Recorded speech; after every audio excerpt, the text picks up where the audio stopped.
Hey everyone, Firescale Audiobooks here. If there's a novel you'd love to hear more of, you can support us on Patreon or Ko-fi. Depending on your tier, I'll make extra parts just for the stories you're most excited about. Usually I can only upload 4 to 5 parts of each novel, but with your support we can go beyond that. And of course, don't forget to hit subscribe. It helps more than you know. The old wizard's eyes were sharp, but Chris dispelled the magic circle even faster.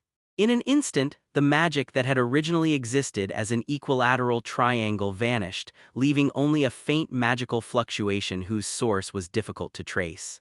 Unable to find the source of the magical fluctuations, Stuart glanced around suspiciously twice before withdrawing his gaze, leaving everyone looking at each other in bewilderment. Chris, meanwhile, sat calmly in the last row, pretending nothing had happened. I don't know if it's a habit left over from a past life, but I'm always exceptionally sensitive to the slightest movement on the podium, able to see the big picture from small details.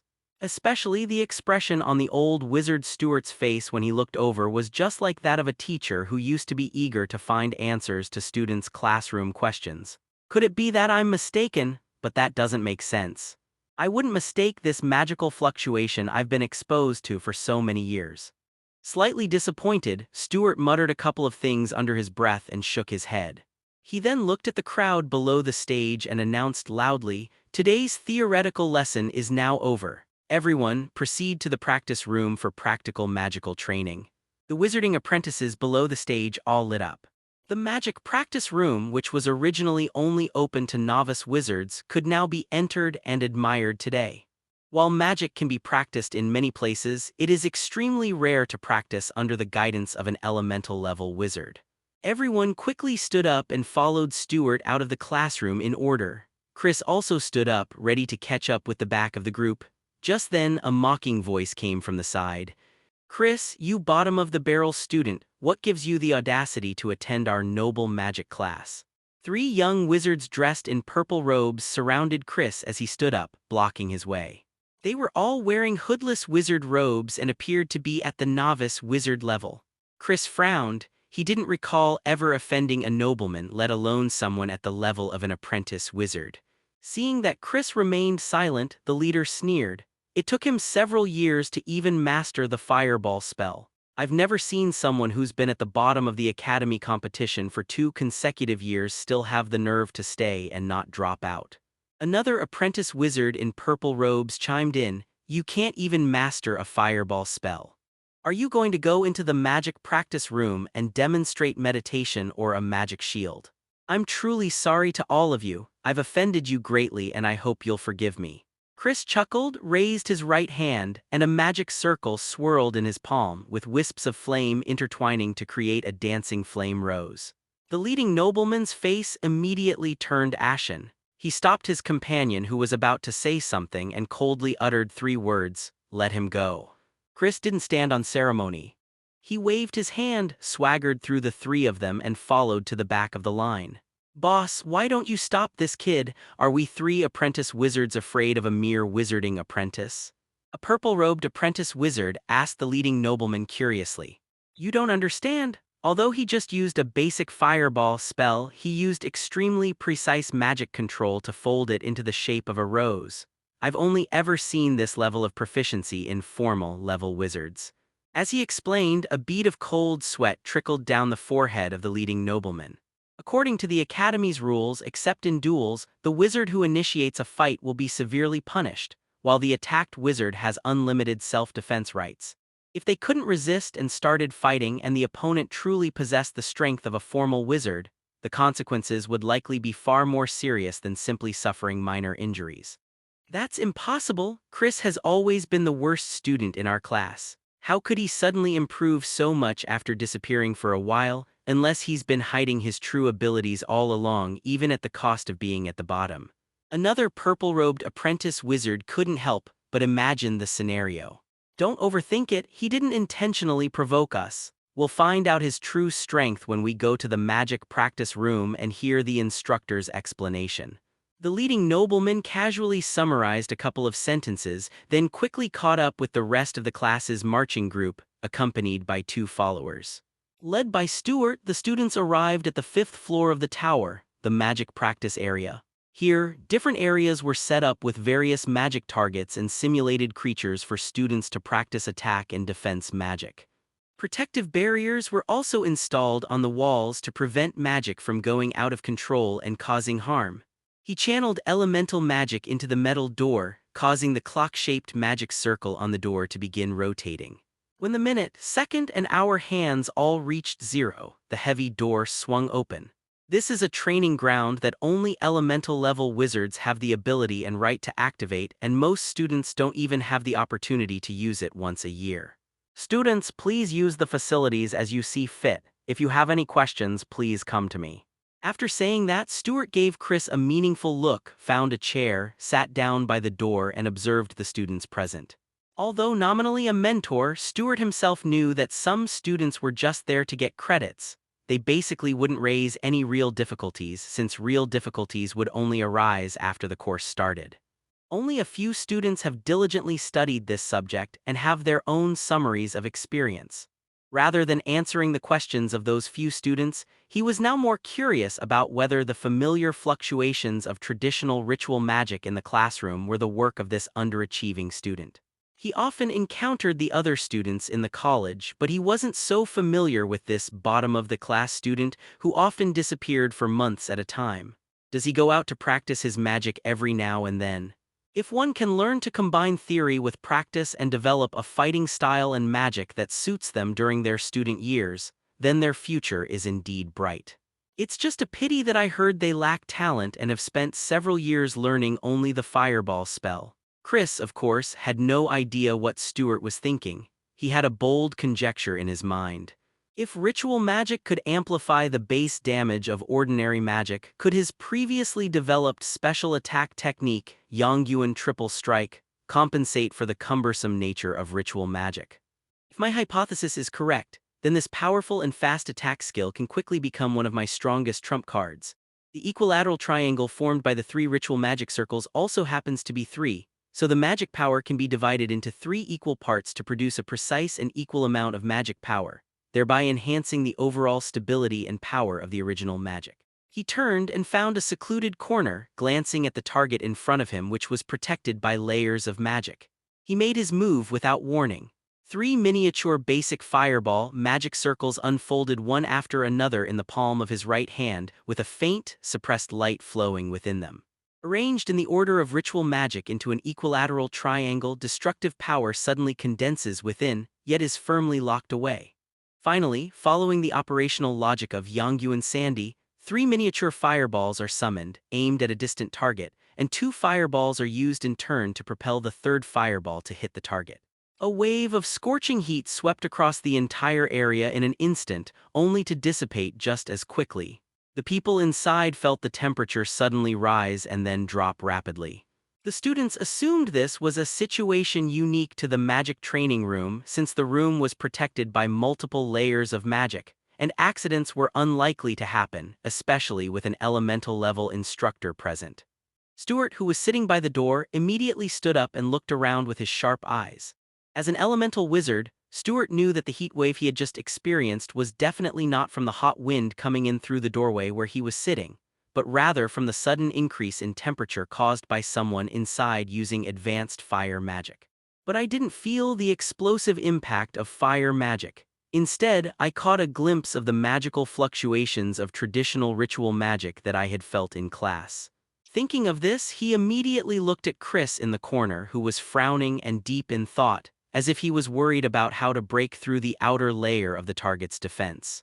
He didn't exude any aura of high-level fire magic, nor even the magical fluctuations of mid-level magic. It seems I really misjudged him. Stuart thought to himself, looked around resentfully, and plopped back down in the chair by the door.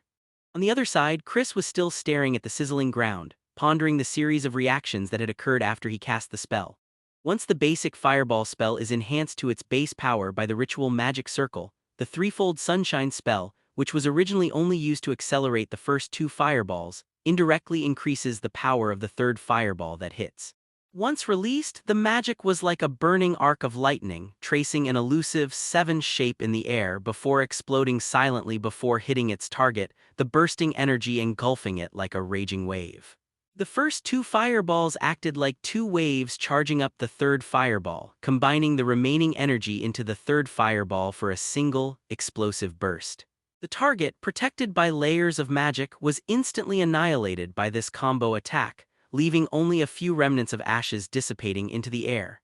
This is only the minimum output that Chris achieved while deliberately weakening the power of the basic fireball spell to ensure the attack could proceed smoothly. He wouldn't even dare to consider using a full-fledged intermediate fireball spell in a cramped room. The resulting power would likely be enough to turn the entire classroom into a sea of fire. Moreover, this attack method improves upon the drawback of Yongyuan Sandy requiring unique fire attribute magic to activate, greatly increasing its usage frequency.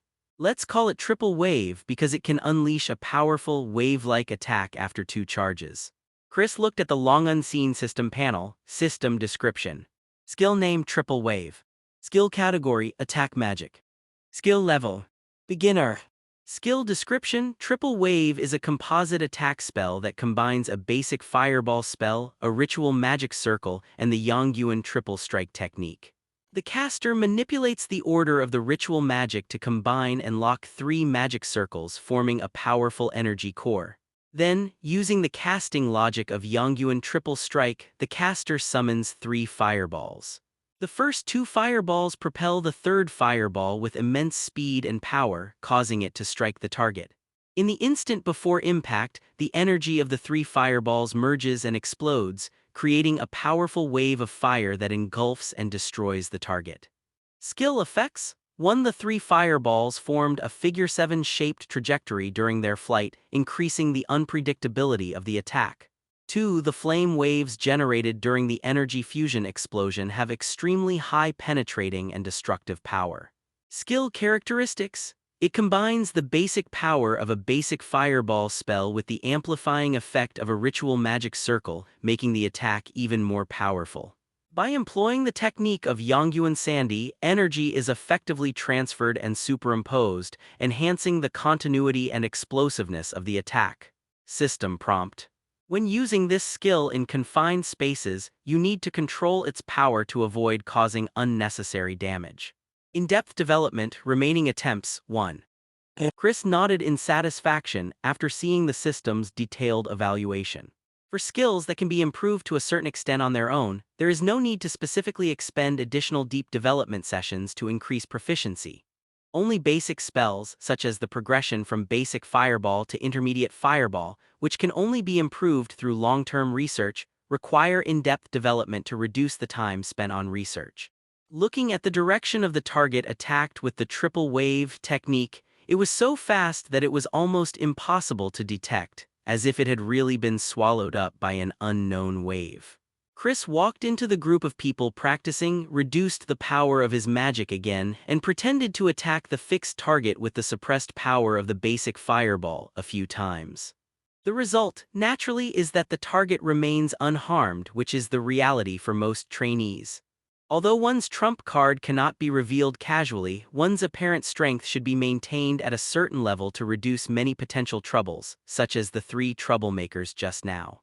Watching Chris use basic fireball to attack the target, Stuart smiled with satisfaction. There were quite a few talented people who had caught up on the path of wizardry. He himself had once been one of those laggards. Now, seeing the former underdog catch up with the main group, he couldn't help but think of his past self.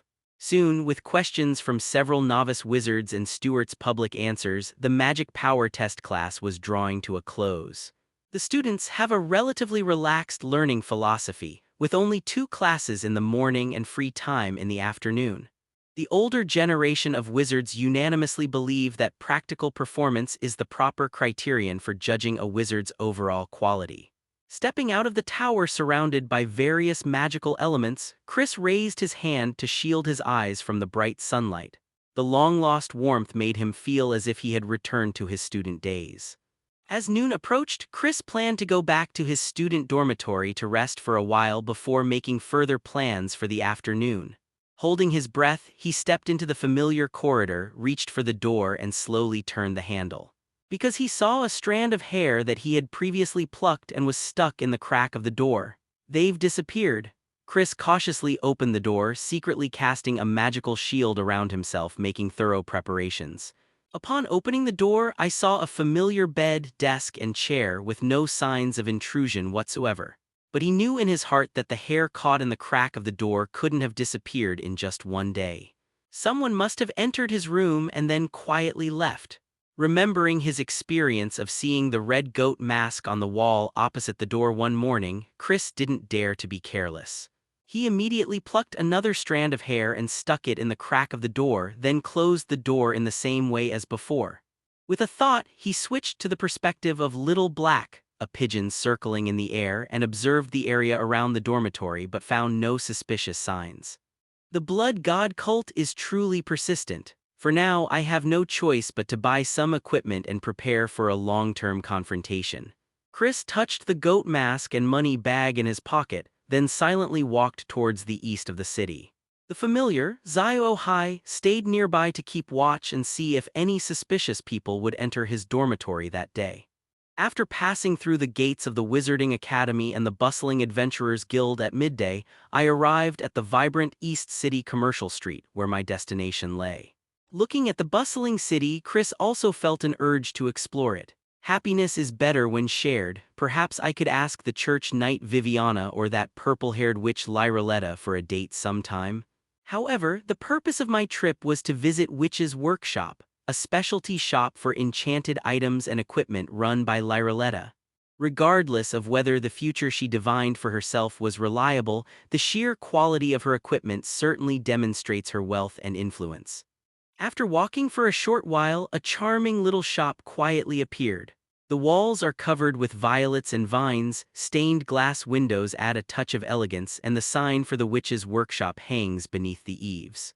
The outer courtyard is lined with all sorts of exotic plants and flowers. After confirming that he hadn't gone to the wrong place, Chris walked to the door and slowly knocked on the closed door.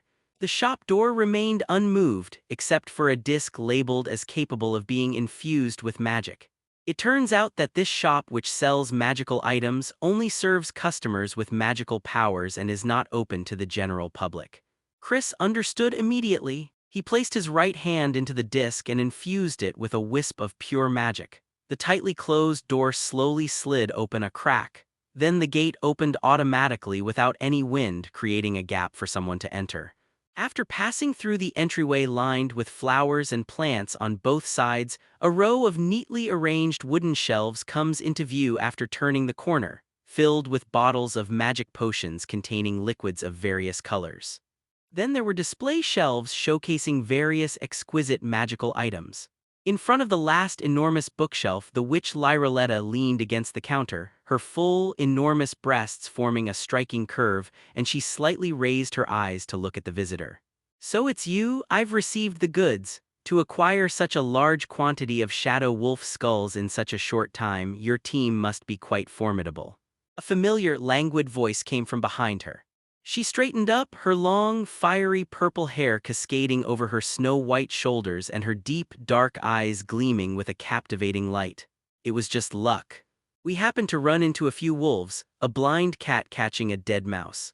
Chris coughed twice to brush it off, then changed the subject. "By the way, I came here to ask if you offer magical item crafting services and also to buy some handy magical tools." As expected, since you were able to open that door that filters magic power below the novice wizard level, it means you've at least reached that level. You really should change your attire. Lyraletta spoke to herself, standing up to examine Chris's worn-out dark blue wizard robes. "Yes, my shop does offer enchanting and crafting services for magical items, but we need to determine the specific monster materials first before we can set a price and lead time." "Really? Then could you help me figure out what kind of magical item this would be suitable to be crafted into? It's a loot our team picked up along the way." Chris nodded, took out a fist-sized, warm glowing red gem from his pocket, and placed it on the counter. It was the Queen Ant Heart, the heart of Erex, that he had obtained during the fierce battle against the Erex ant swarm. He also possesses a pair of eyes shaped like transparent crystals, the eyes of Erex, but Chris has no intention of handing over all the monster materials at once. It's better to keep your wealth hidden and have backup plans to facilitate future collaborations between both parties. Firstly, it allows them to gauge the witch's workshop's attitude towards precious materials and their craftsmanship, thus determining whether a long-term partnership is feasible. Secondly, it allows you to determine the approximate market price based on the other party's starting price and subsequent market research, thus avoiding the rip-off by acquaintances phenomenon that is prone to occur in large one-time transactions. The warm red glow emanating from the heart of Erex illuminated their faces. Leilaletta's dark pupils suddenly contracted as she pressed the button beside her. Immediately, the sound of a door locking echoed from the distant entrance. Is this the heart of Erex, the A-rank magical beast Queen Erex from the Erex ant swarm, the heart of Erex?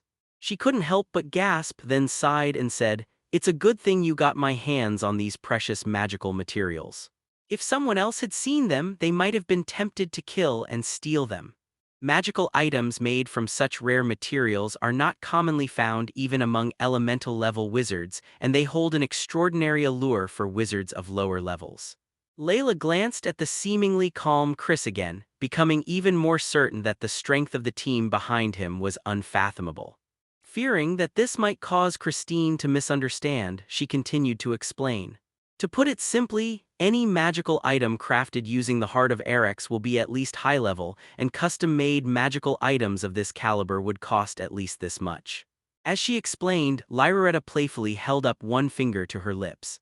100 gold coins, Chris asked tentatively. Wrong, it's 1,000 gold coins. Leilaletta chuckled softly and shook her slender fingers. 1,000 gold coins, that's 10 platinum coins. Converted, it has the purchasing power of 1 million from my past life memories, which was all my assets. It was the payment I had just received that morning. I hadn't even had a chance to enjoy it yet. Looking at the smiling Lyraletta, Chris subconsciously clutched his purse. In this situation, an idiom naturally comes to mind: no merchant is honest. This is a well-known market price and it's basically impossible to find a buyer for it. Fearing that the other party might misunderstand and think she was asking for an exorbitant amount, Loretta quickly explained. However, considering how efficiently your team obtained the Shadow Wolf materials, I hope to establish a long-term and stable cooperative relationship. To express my sincerity for this first collaboration, you can choose any magical item as a gift to take home. Leilaletta raised her right hand and circled the goods in the store, gesturing for the other person to choose freely.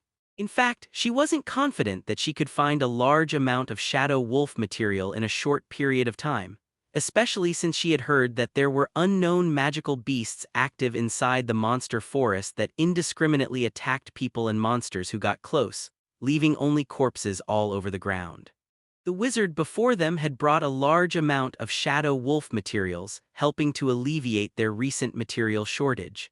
In addition, he had also brought out the Heart of Erex, a high-level monster material which most likely came from the Erex Queen Ant, the source of the anomaly in the monster forest.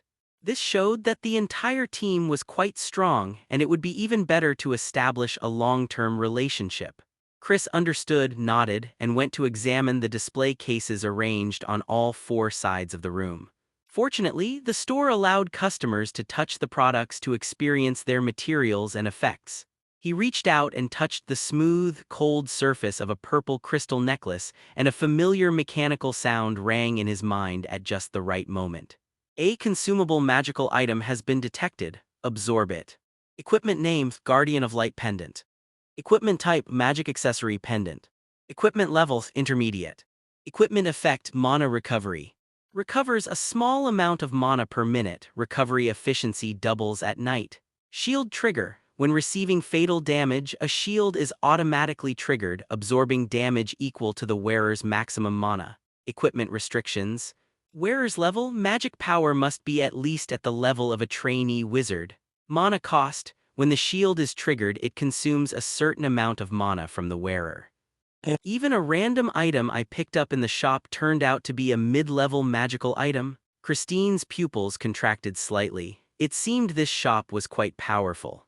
Most of the magical items she had come into contact with so far were obtained from blood priests within the Blood God Order, and very few were intermediate level. Most were basic magical items. Seeing Chris examining the purple crystal pendant, Lyraletta immediately began to explain. You have a good eye. This pendant is called Guardian Light, providing a stable means of survival. It's of great significance to wizards who lack defensive capabilities, and the only requirement to use it is reaching the novice wizard level.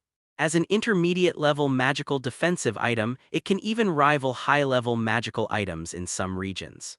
Hearing Lyraletta's detailed explanation and noting that the actual effect displayed in the system was basically the same, Chris put down the pendant he was examining.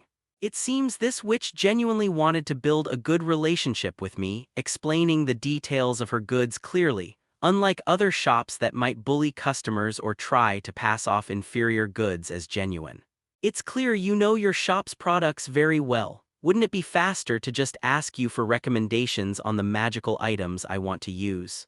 Chris turned to the witch leaning against the counter not far away and asked, Oh, aren't you afraid I'll try to sell you some old, unsold stock? Layla chuckled, her interest in the wizard before her growing even stronger. People who came to this shop to buy magical items generally trusted their own judgment more than others. Few believed in their own words, and she had never encountered someone who asked her for a recommendation on their very first transaction. I believe there's a high probability that we can establish a long-term partnership, isn't there? Chris spread his hands, looked around at the goods, and then returned his gaze to Loretta.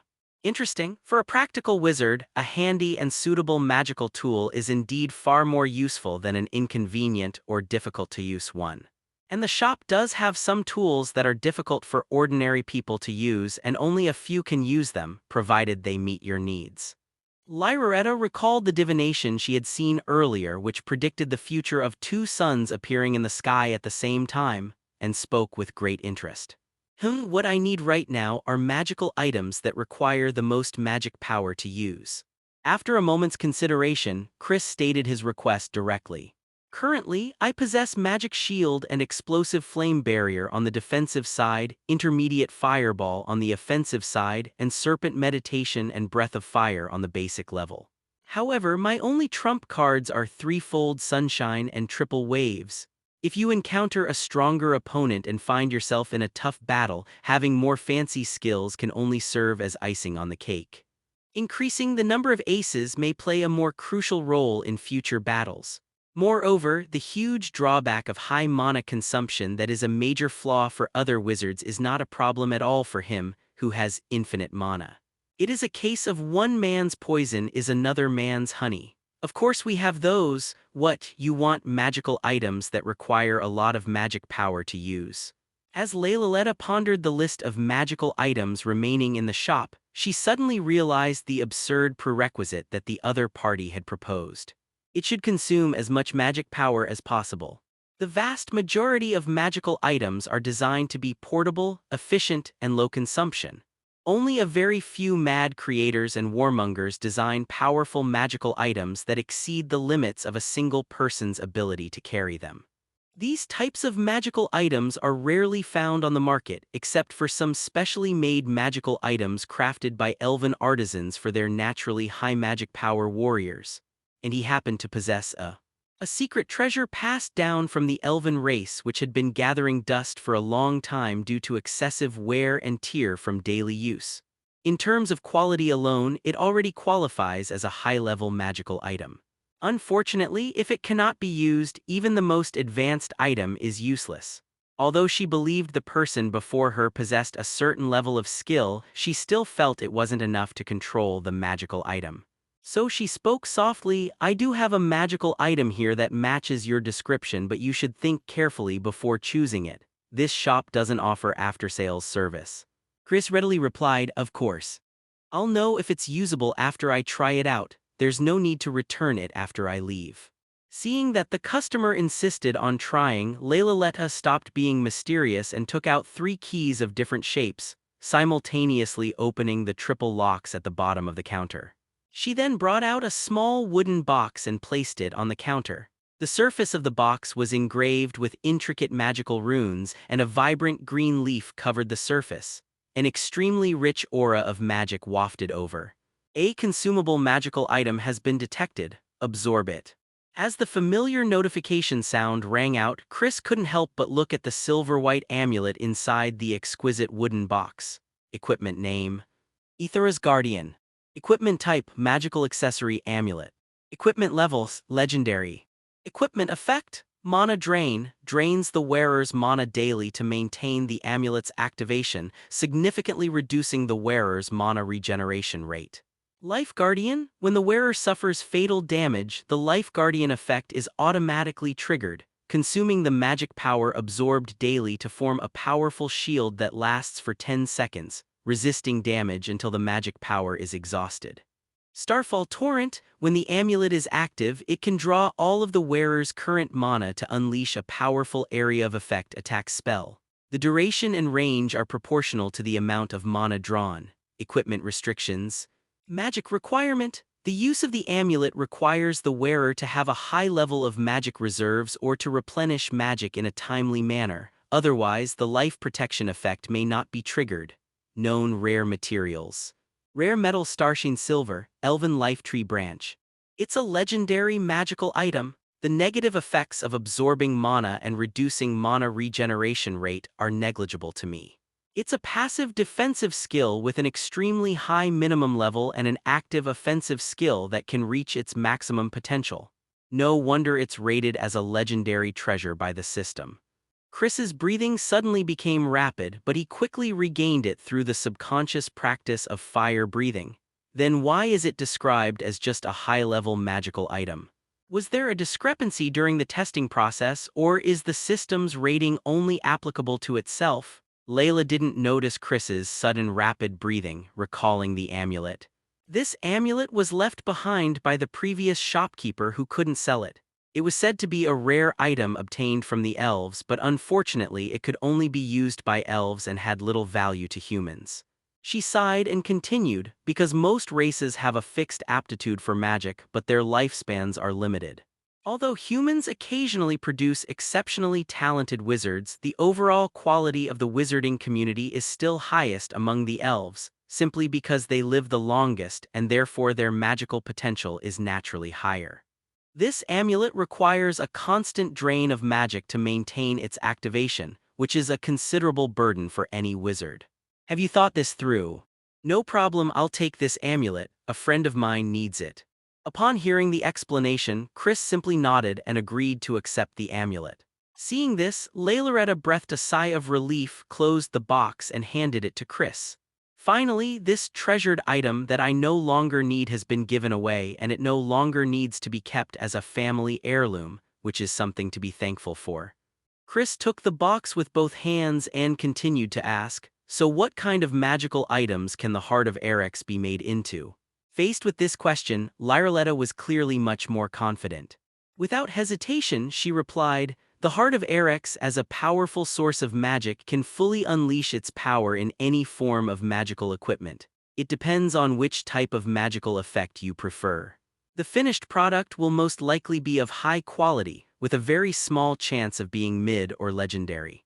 I see, then I'd like to have it crafted into a wristband-type magical item, with an active defensive effect being the best fit. Chris, having heard the expected answer, also presented his own proposed solution.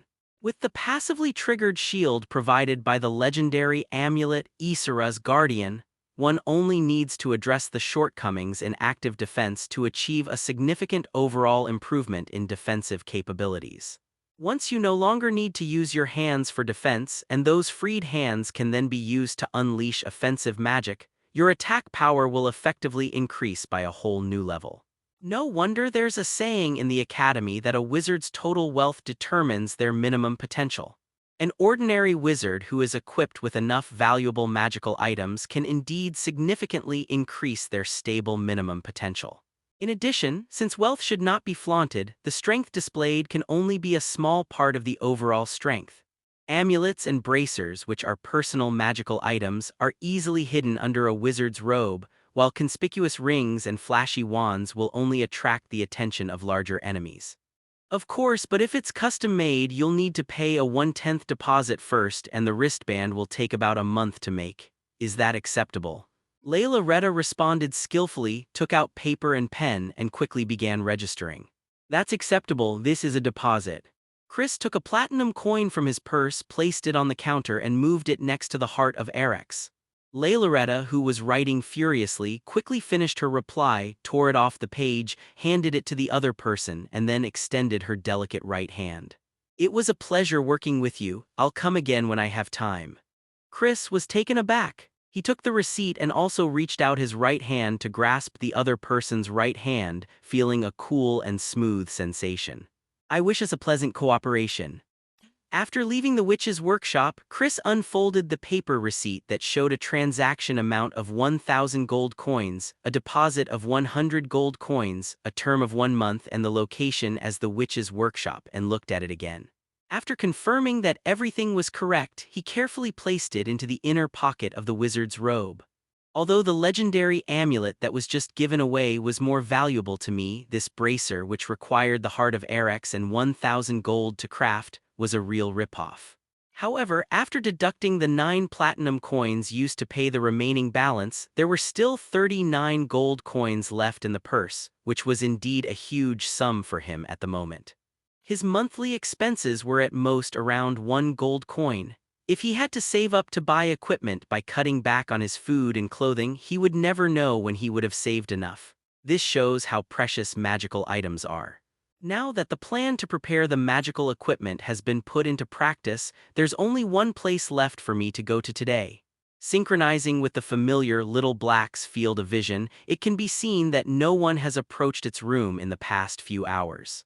However, since it is broad daylight now, the Blood God cult mostly takes action at night to avoid being noticed.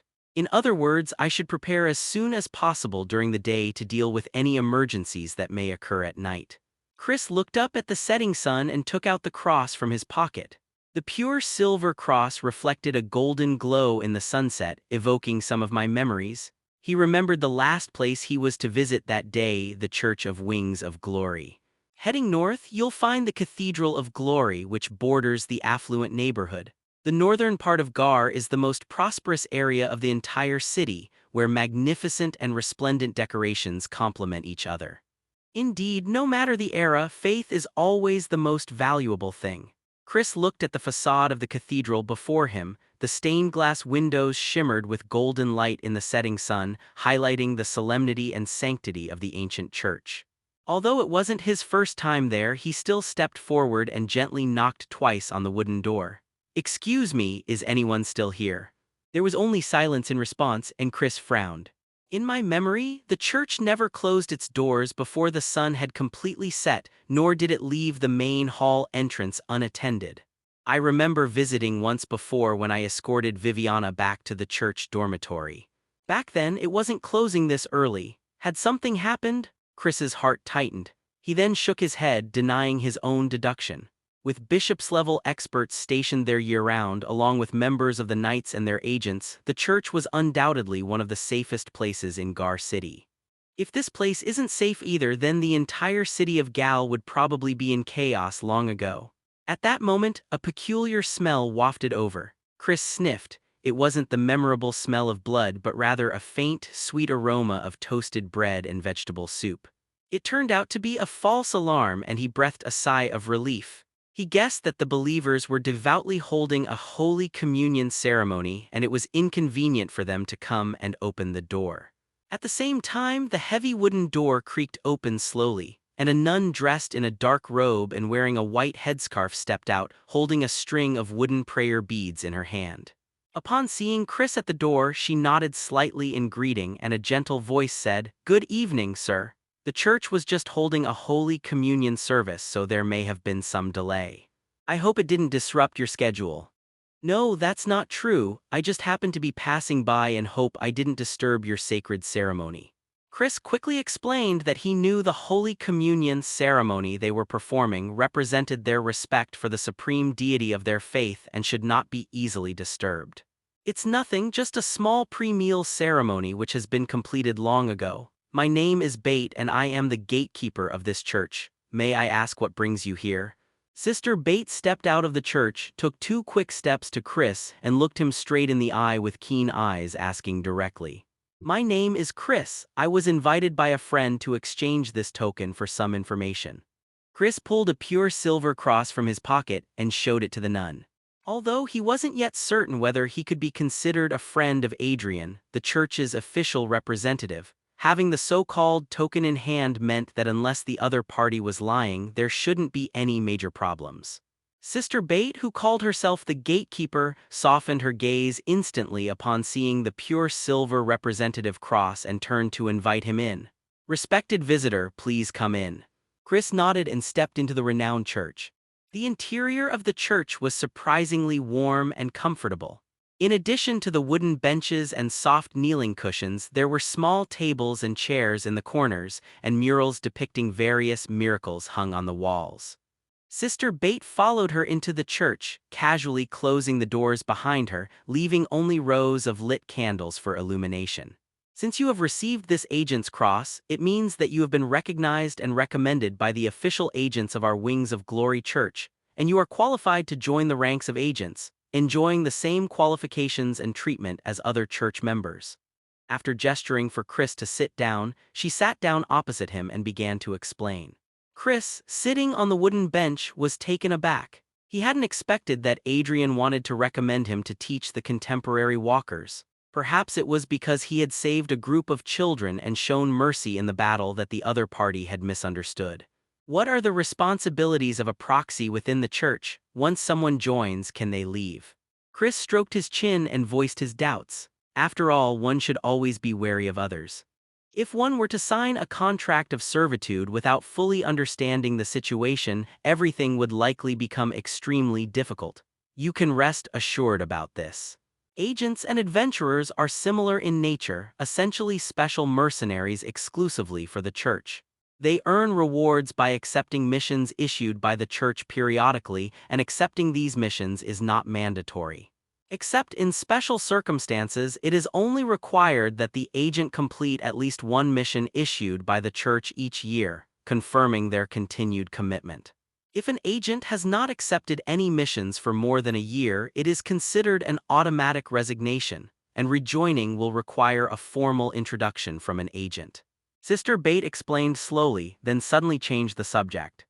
Although the entry threshold doesn't seem very high, the difficulty of advancement is equally considerable. Only about 1 in 100 trainee agents recognized by official agents can complete higher-level tasks and advance safely. Those at higher levels are even rarer. Chris remained silent for a moment in agreement. The mission issued by the church was indeed dangerous, with both good and bad fortune. No wonder they could offer the so-called church-exclusive high-level mercenaries the same generous terms as church personnel. Then what about the intelligence I heard about before? Chris thought for a moment, then continued to ask his question. Sister Bates' lips curled slightly when she saw Chris ask the question. Proactive intelligence gathering is one of the exclusive functions of our Church of Glory. Seeing Chris's puzzled expression, she continued to explain. The Kingdom of Orn has 3 major churches that share a common faith in a supreme God, each situated in a different province and operating independently. Since the God bestowed miracles, the 3 churches have each possessed the miracles of divine oracle, divine power, and divinity, respectively. Becoming an agent of a church or possessing a token that is collected annually and blessed before being redistributed signifies the qualification to represent that church in requesting a miracle once a year. Divine power amplifies the believer's abilities, divinity strengthens the believer's spiritual power, and the miracles possessed by our Church of Glory are oracles that can foresee future information. The future shown in them will definitely happen in the future. This is far beyond what so-called astrology and divination can compare to. As she explained, she suddenly added the last sentence with indignation. Combat ability and mental strength can both steadily increase on their own. The only problem is that current intelligence might be lacking, Chris thought to himself. Wait, intelligence, foresight? His furrowed brows instantly relaxed. He suddenly remembered the blood god cult which treated human life with utter disregard. Wasn't he currently troubled by the search for their whereabouts? It's like someone just hands you a pillow whenever you're sleepy. Regarding the miracles, oracles that your church possesses, how can I obtain the information I desire? Chris was eager to ask about the blood god cult's next plan, but outwardly he asked calmly. The remnants of the cult lurking in the shadows inside and outside Gar City, along with the red goat mask in his arms, hung over his head like the sword of Damocles. They could stab him in the back at any moment. Only by thoroughly understanding their movements could he feel at ease.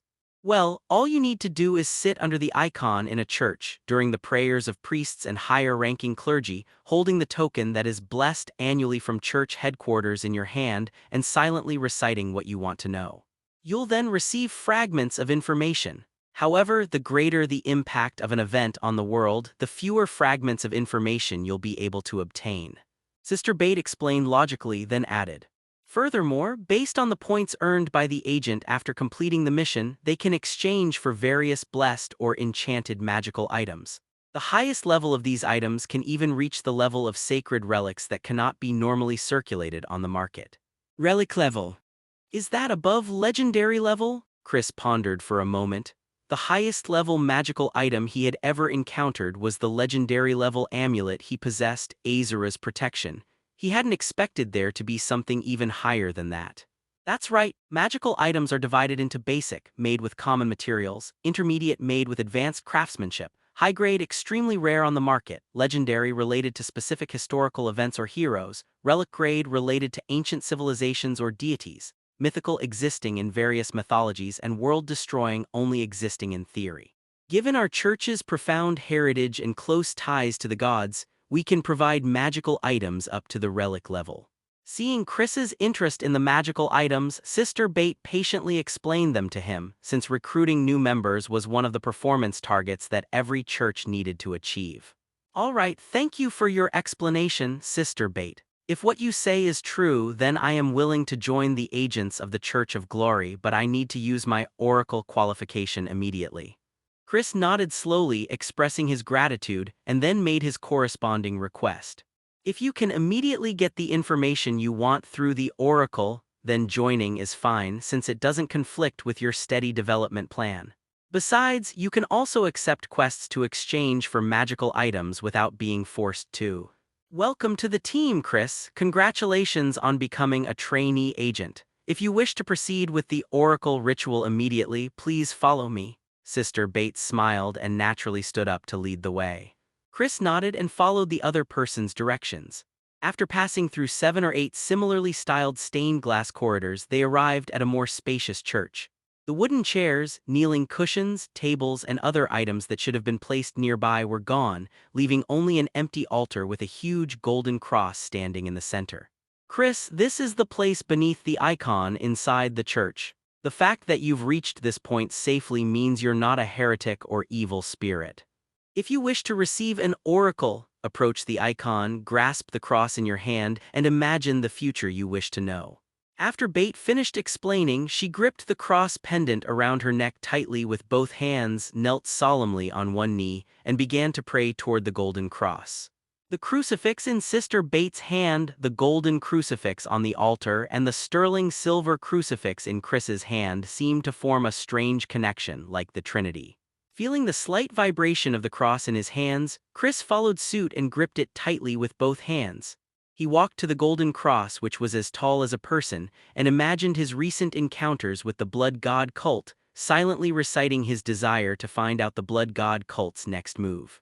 Just as Chris finished imagining, a pale white light suddenly gathered on the cross in his hand, as if only he could receive this power that appeared out of nowhere. As the pale white light gradually faded, fragments of memories began to appear out of thin air in my mind, as if I were born with this knowledge. The first scene depicts a blood-red earth where torrential rain cannot wash away the endless crimson and lightning illuminates a farm surrounded by windmills. The second scene depicts an abandoned city, a shattered church, a collapsed bell tower, and homeless people. The third scene depicts a two-horned demon with a red face and a mountain-like body, standing in front of the Adventurers Guild with a small mountain of corpses lying haphazardly on the ground. Then, the 3 memory fragments quickly went from clear to blurry as if they shouldn't have been seen clearly, remaining in Chris's mind. What happened? Just now it felt like I was watching a 4K movie, so immersive, but now it's just a blurry, pixelated image all over the screen.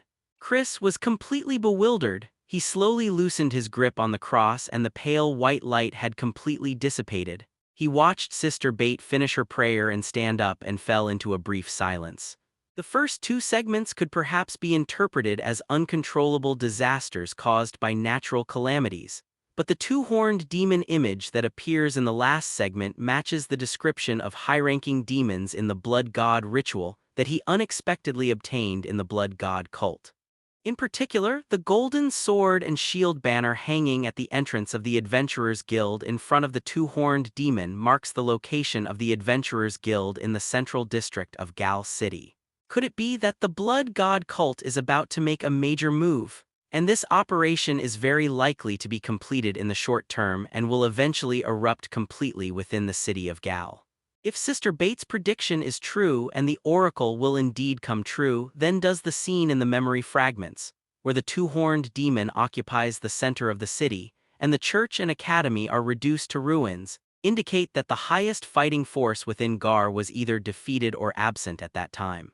Thinking of this, Chris couldn't help but look at Sister Bate, who had returned to normal, and asked, "I did see an extremely clear oracle just now.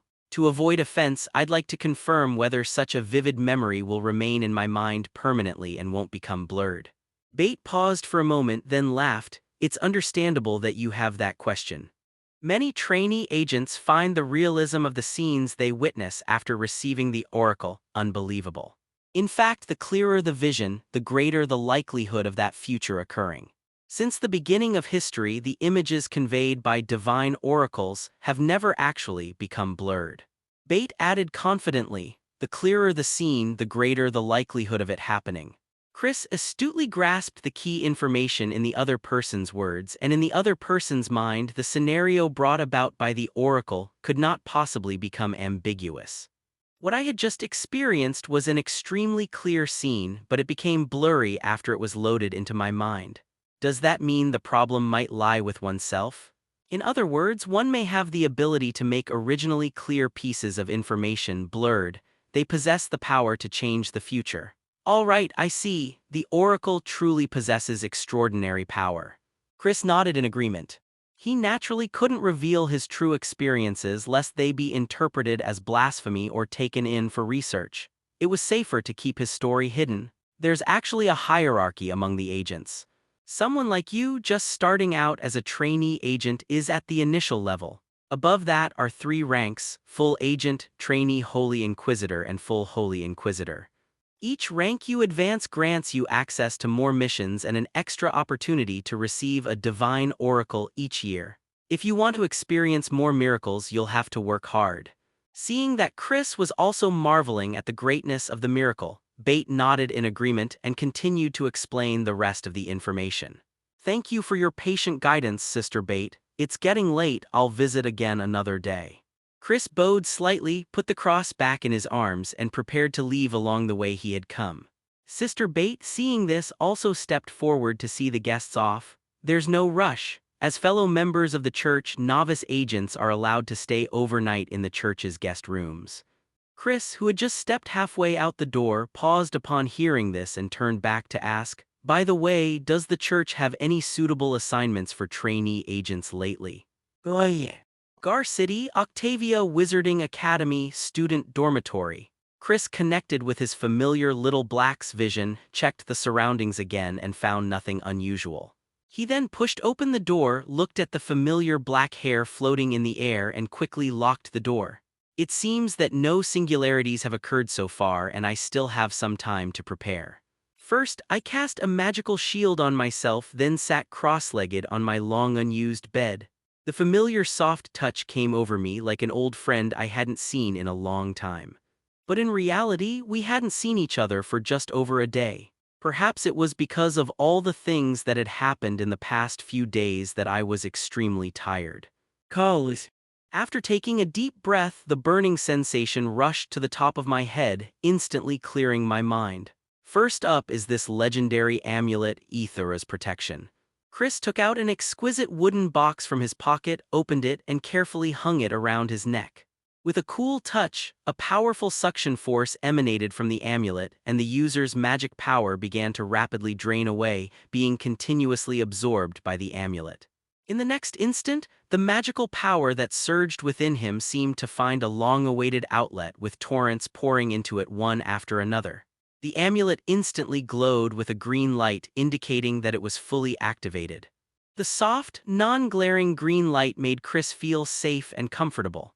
He carefully placed it inside the innermost layer of his wizard's robe and covered the amulet's natural glow with dark clothing, keeping his wealth hidden. Then, he raised the dark red bracelet on his right wrist, instantly connecting it to Little Black, who was keeping watch outside the dormitory.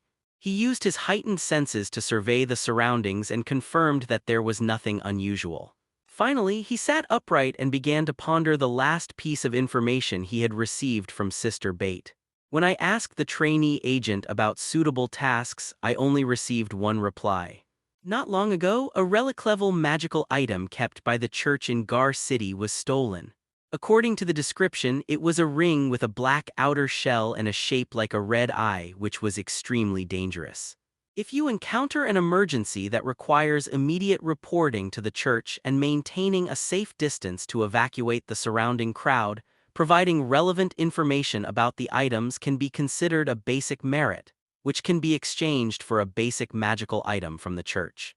But this is all the information that trainee agents can know. Perhaps the church decided not to reveal too much information to junior agents. A jet black ring shaped like a red pupil.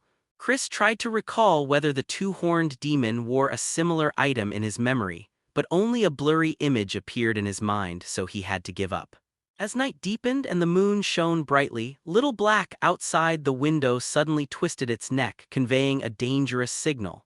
Chris's pupils narrowed slightly, and he secretly gathered his magic power in his hands, running the basic formation array of ritual magic, waiting for the opportune moment. Then, the connection with the familiar was abruptly severed. No matter how he tried to contact Zaya-o-Hai to observe the outside world through his five senses or to engage in simple mental communication, it was all like throwing a stone into the sea. Was Little Black discovered and then sabotaged, or did the other side use a device that blocked the perception of magic? Chris's mind raced, his eyes warily glancing towards the window. Based on my experience over the past few days, this method does not seem to be the style of the Blood God cult. Most importantly, he did not sense the extremely strong bloody smell when the Blood God cult used its exclusive blood magic. So who exactly is this person? Chris stood up and casually approached the window, his hands still tucked inside the sleeves of his robe. He only remembered offending the Blood God cult, and the newcomer was very likely related to the cult. However, if you absolutely must play, it's best to play outside. Your room is usually quite tidy, and cleaning up a mess would take a lot of precious time. As he thought about it, he reached out his clean, white left hand and pushed open the window that had been tightly closed. The next moment, a dark figure appeared upside down in front of the window, holding a dagger in his hand and slashing at Chris's neck. The sharp, cold surface gleamed with a faint green light under the moonlight, sending chills down one's spine. The man in black was incredibly fast. His descent and the swing of his dagger were fluid and precise, without a single superfluous movement, aimed directly at the life of the person before him. But Chris was faster. He only needed to activate the magic intermediate ritual fireball that he had been waiting for in his right hand. It was a simple action that only required the mind to infuse magic power without even moving a finger. Every wizard had practiced this hundreds or thousands of times. Just as the dagger was about to sever Chris's vulnerable throat, a blazing red light leaped out from in front of him like a ferocious beast, pouncing on the assassin in black. Bump! A muffled thud broke the silence of the night. The firelight and the figure collided, and the man in black had no time to react before being blasted out of the window into the air by the enormous impact, leaving a graceful parabola in his wake. Is that all? Chris narrowed his eyes. He saw that in the black-clad man's bloodied and mangled left hand, a tattered scroll was clutched, seemingly destroyed in the explosion. But suddenly an alarm bell rang in my mind and I felt a strange sense of unease. When did the other person start holding that scroll in their hand? The man in black's appearance and the swift, clean movement of his right hand wielding the dagger were all seamless. The incongruity lies in the fact that the other person's left hand is always behind their back, deliberately hidden. The goal was to avoid discovering the magic scroll being secretly activated, a feint attack. The moment Chris realized it, an identical dagger was already pressed against his neck from behind. Without pausing, the dagger swept straight through. The dagger was pressed against his neck, a vital spot, and could not be advanced any further. Green sap slid down the dark blade, landing on the wooden floor with a sizzling, corrosive sound. Having failed in his first strike, the man in black flicked his wrist, preparing to deliver a second cut. He had just used a life-saving item he had bought at a high price, a substitute scroll, but he hadn't expected to be forced to reveal his trump card so easily, which only strengthened his resolve to kill the wizard in front of him quickly. "How many more times can this life-saving item be used?" Chris asked calmly, only to be met with a flash of blades. The thickness of the magical shield on his body was quickly reduced by the swift blade light. The cramped room is not conducive to casting large-scale magic, but it is more conducive to assassins who are good at moving around. Even if you successfully repel the enemy, you still have to clean up the mess in the room yourself, which is not worth it.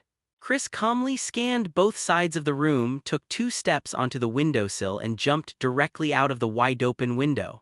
The man in black inside the room was startled by Chris's unusual behavior. This was the 5th floor.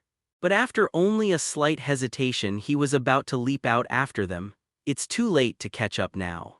Chris's body, which was falling through the air due to gravity, had already completed a simple spell in that instant.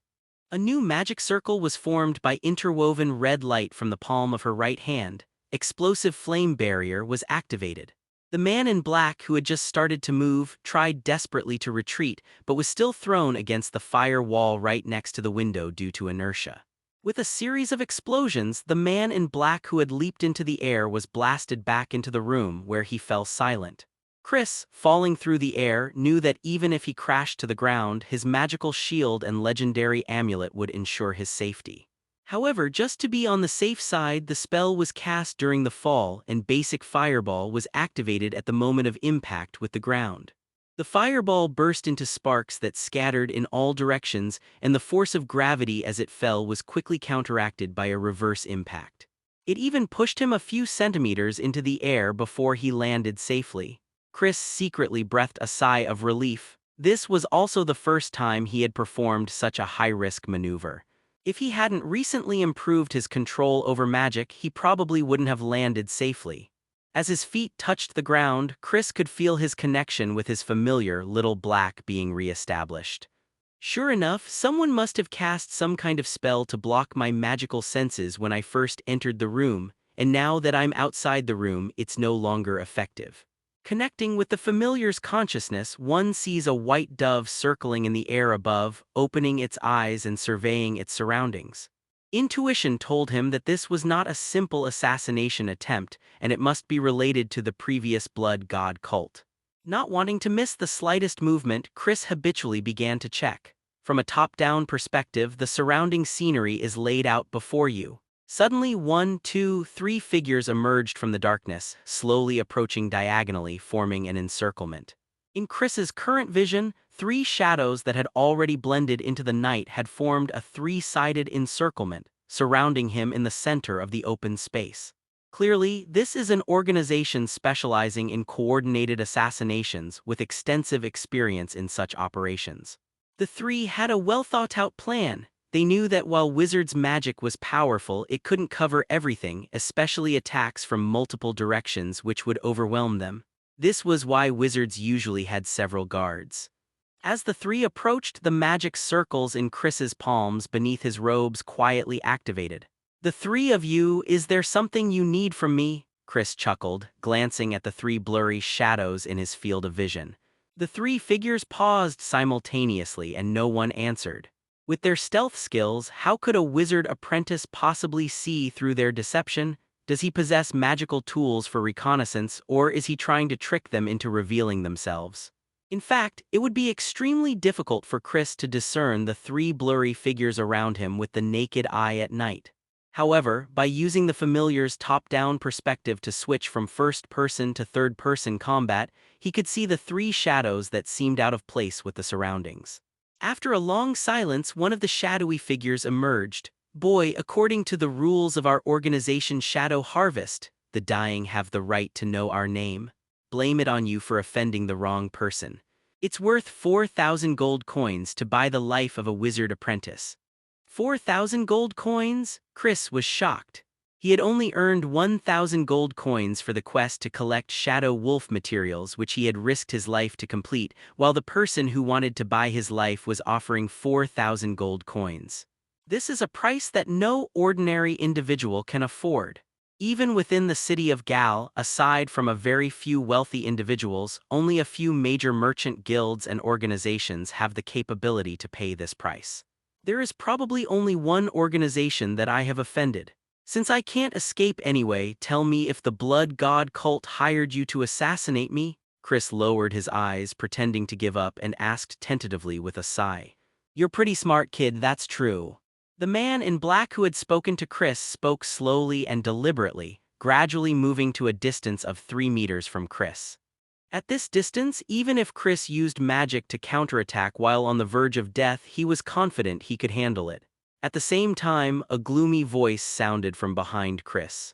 Judging from your series of actions that just repelled our men, your wizarding skills are definitely not just at the level of a wizarding apprentice. You're a trainee wizard. No, you've already touched the threshold of a full-fledged wizard. I must say your disguise skills are extremely clever and your attire is also that of a wizarding apprentice. It's just a pity that we've even successfully assassinated full-fledged wizards, let alone you. Chris glanced around and saw another man in black standing 3 meters behind him. The last man in black had also positioned himself to the side, maintaining a distance of 3 meters. The three worked together seamlessly, subtly narrowing the encirclement and trapping Chris firmly in the center. Let's talk about the truth in the next life, do it. Suddenly, the man in black in front of Chris attacked, wielding a dagger, and the other two followed suit. The three attacked simultaneously, determined to kill the young wizard instantly. Is that so? I already know the information I want. Chris calmly raised his eyes, watching the three figures rapidly approaching, and stretched out his hands, which were used to activate the magic circle, raising them to chest level. The next moment, a surging fire dragon erupted from in front of them, its head, body, and tail flailing wildly as it charged toward the approaching three. 3 in a row. The long-hidden killing move, Triple Wave, was suddenly activated in a flash with abundant magic power poured into it.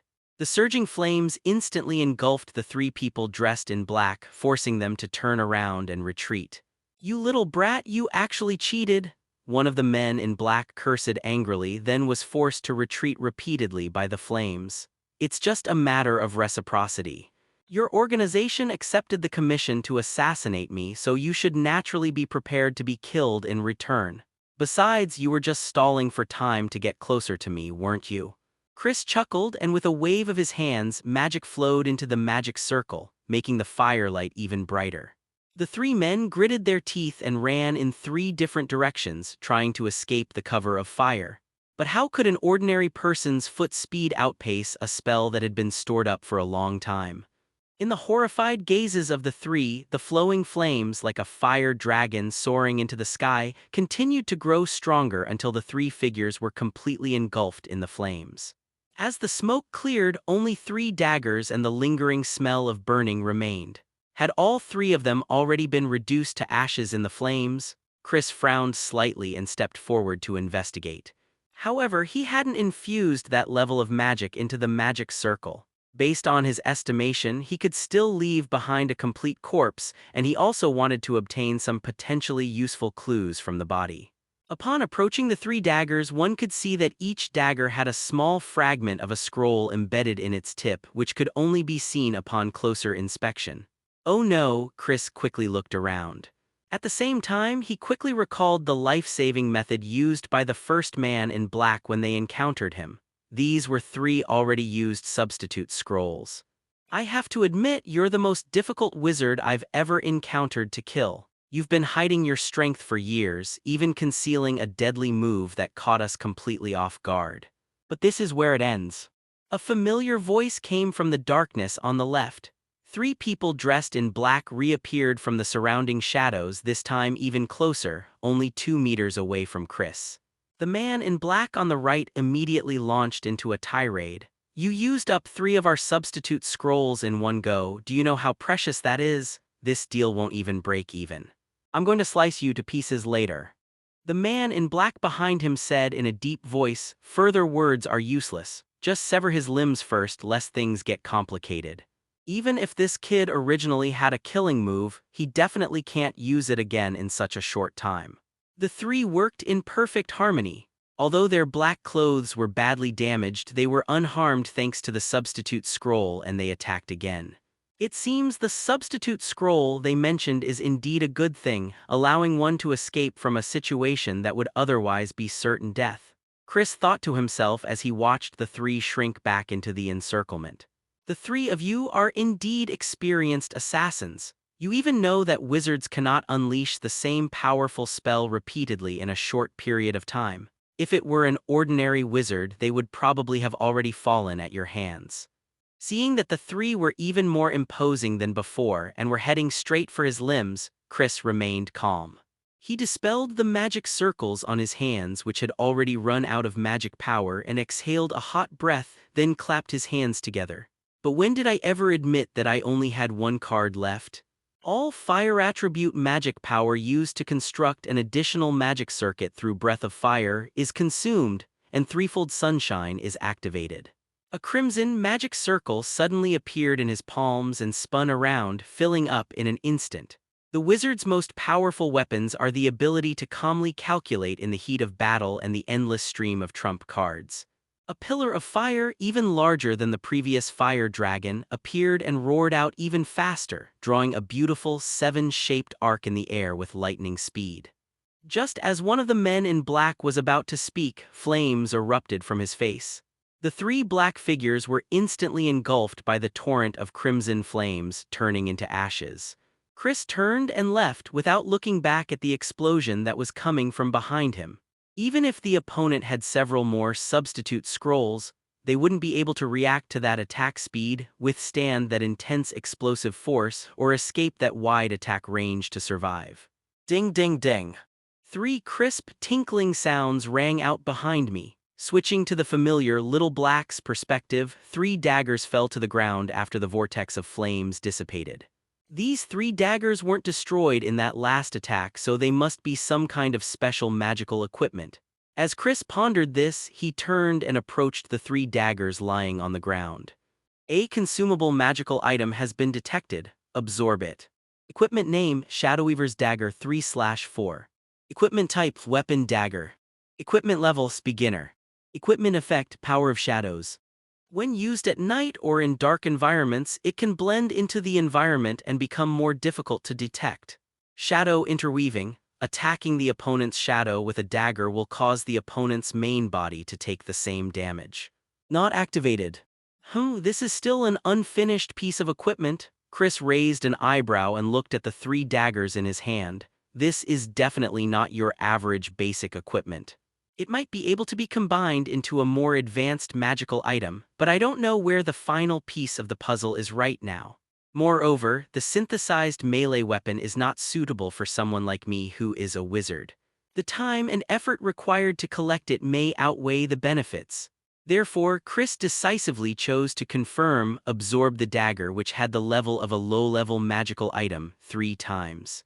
With each 3 flashes of the blue light, the remaining number of times the deep development option was displayed on the interface increased from 1 to 4. Come to think of it, it's been a long time since I've really explored the capabilities of this deduction skill in depth. Fortunately, tonight's battle made me realize that when facing high offense and high defense, the water capacity of a normal barrel is determined by the shortest plank, and my remaining weakness is movement speed. If you have the ability to fly or teleport, you can naturally keep your distance from melee classes and kite them to kill. It's not that we can't build up defenses, it's just that running away is more cost-effective. It can attack, defend, and move freely, thus gaining the upper hand in battle. After finishing everything, Chris walked back to his dormitory on the 5th floor, peering at the surroundings through the eyes of his familiar Little Black.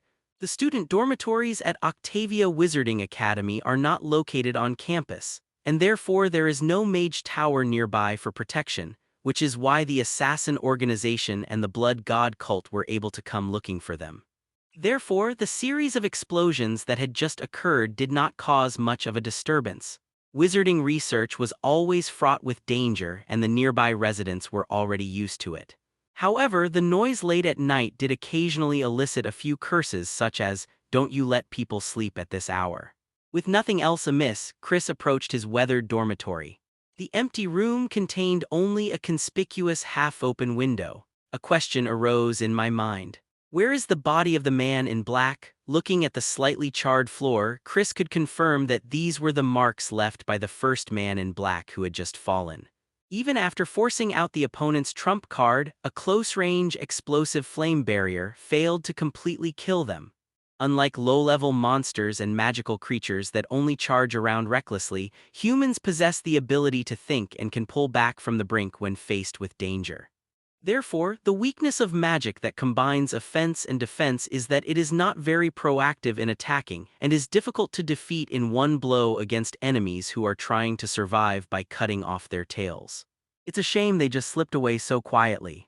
Chris sighed, scanned the surroundings once again through the familiar's vision, and then closed the open window.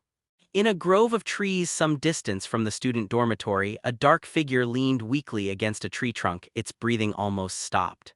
It was because of this that it evaded the detection of the familiar little black several times. This man was the first in black to attack Chris. He had recently managed to use the magic scroll mysterious step to erase his presence in the room and successfully escape.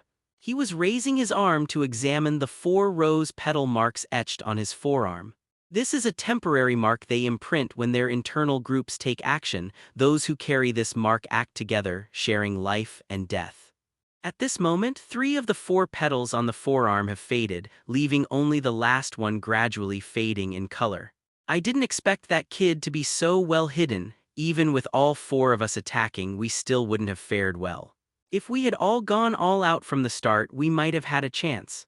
On the surface, his strength does resemble that of a wizard's apprentice, but when he fights, he's like an old wizard with endless tricks up his sleeve. If I go back now, I'll definitely be treated as a traitor. I can only disappear and pretend to be dead. The man in black grew angrier the more he thought about it. He slammed his fist into a nearby tree, sending several leaves flying. "Chris, I'll remember you." Then, clutching his body which had suffered severe internal injuries in the explosion, he limped away into the distance, never looking back. On the other side, the quiet dormitory room was so quiet you could hear a pin drop.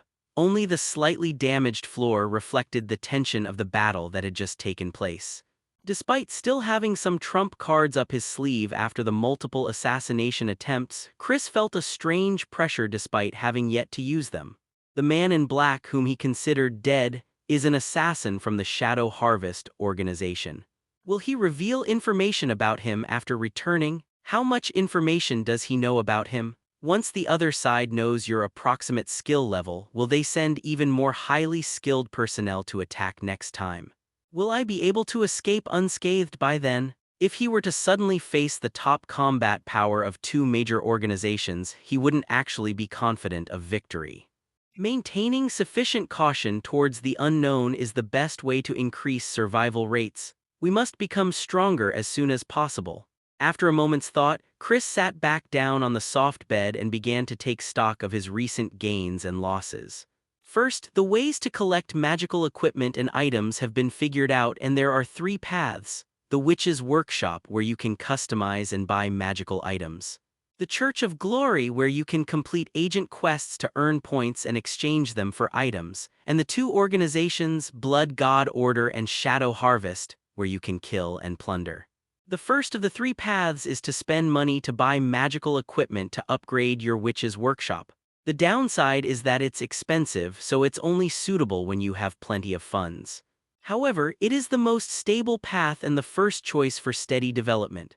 The second of the 3 paths, the Church, where you can exchange points for items, has the drawback of a large gap between the upper and lower limits of the tasks and unpredictable task content.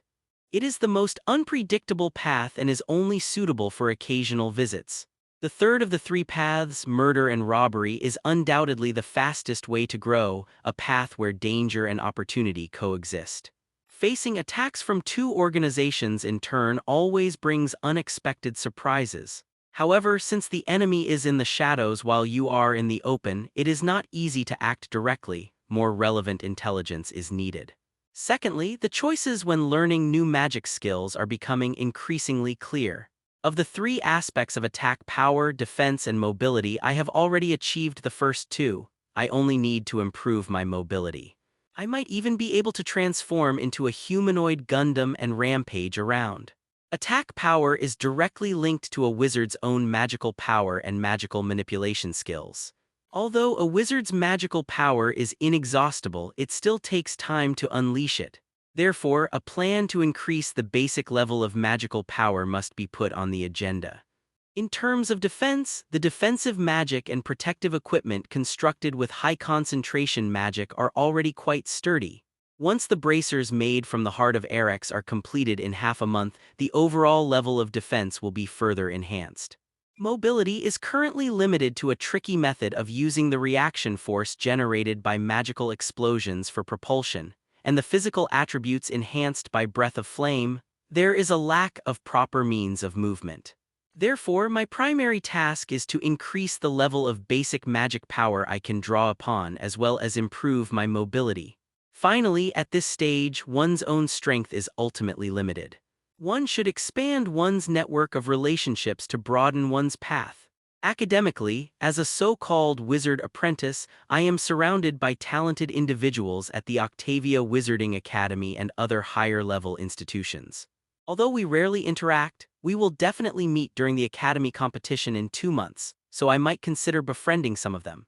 In daily life, after completing C-rank subjugation missions and becoming a corresponding C-rank adventurer, you may interact with high-ranking members of the Adventurers Guild and shop owners like Layla Letta from the Witch's Workshop. You need to interact with them more and be more active. Within the church, he had just become a trainee agent while his childhood friend Viviana served as a trainee church knight. Given her talent, she was likely to advance to a higher institution of learning and would undoubtedly become a significant asset in the future. As long as he accepted missions from the church, he would have the opportunity to meet powerful individuals like the agent, Adrian. He would simply let things take their course. After finalizing his future development plans, Chris let out a long sigh of relief, brought up the system interface and checked his current status, Tide modifier, overall assessment, apprentice wizard, status bar, physiological intensity, intermediate, mental strength advanced, magic power stream level plus infinity, current skill, meditation technique serpent meditation, advanced level, basic fireball intermediate fireball, proficient level. Magic Shield Beginner. Explosive Barrier Proficient level. Breath of Fire Proficient. Yangyu and Sandy Beginner level. Triple Wave Beginner level. In-Depth Development. Remaining Attempts 4. Equipment. Red Goat Mask Servant of the Blood God Intermediate. Familiar Amplification Bracelet Base. Aetherus Guardian Amulet Legendary. Thing. Silver Agent's Cross, Oracle's Memory Fragment *3, Witch's Workshop Receipt, Eye of Erex, Gold Coins *39, Wizard Apprentice Robe, C-Rank Adventurer Certificate, Blood God Ritual. It's time to work out new skills. Chris looked at the Deep Development feature, which had 4 uses remaining. When it comes to maneuverability, adding a wing is never a bad thing. The power issue can be improved later. The first priority is to have the ability to fly slowly at low altitudes. However, I currently do not possess any magic skills related to flight, and deducing it from scratch might consume additional deep development attempts. Chris stroked his chin, pondered for a moment, and still decided to develop flight magic, since relearning flight magic might take even longer. Next, Chris decisively selected both Intermediate Fireball Proficient and Explosive Barrier Proficient and added them to the development options. In-Depth Development, Remaining Attempts 4 Right Arrow 3. Spell Deconstruction, Analyzing the circuitry of Intermediate Fireball and Explosive Barrier. Skill Analysis. Intermediate Fireball possesses powerful attack power and explosiveness, while Explosive Barrier is centered on its sustained defense and area protection capabilities. Motive Identification. Determine the purpose of the magical fusion.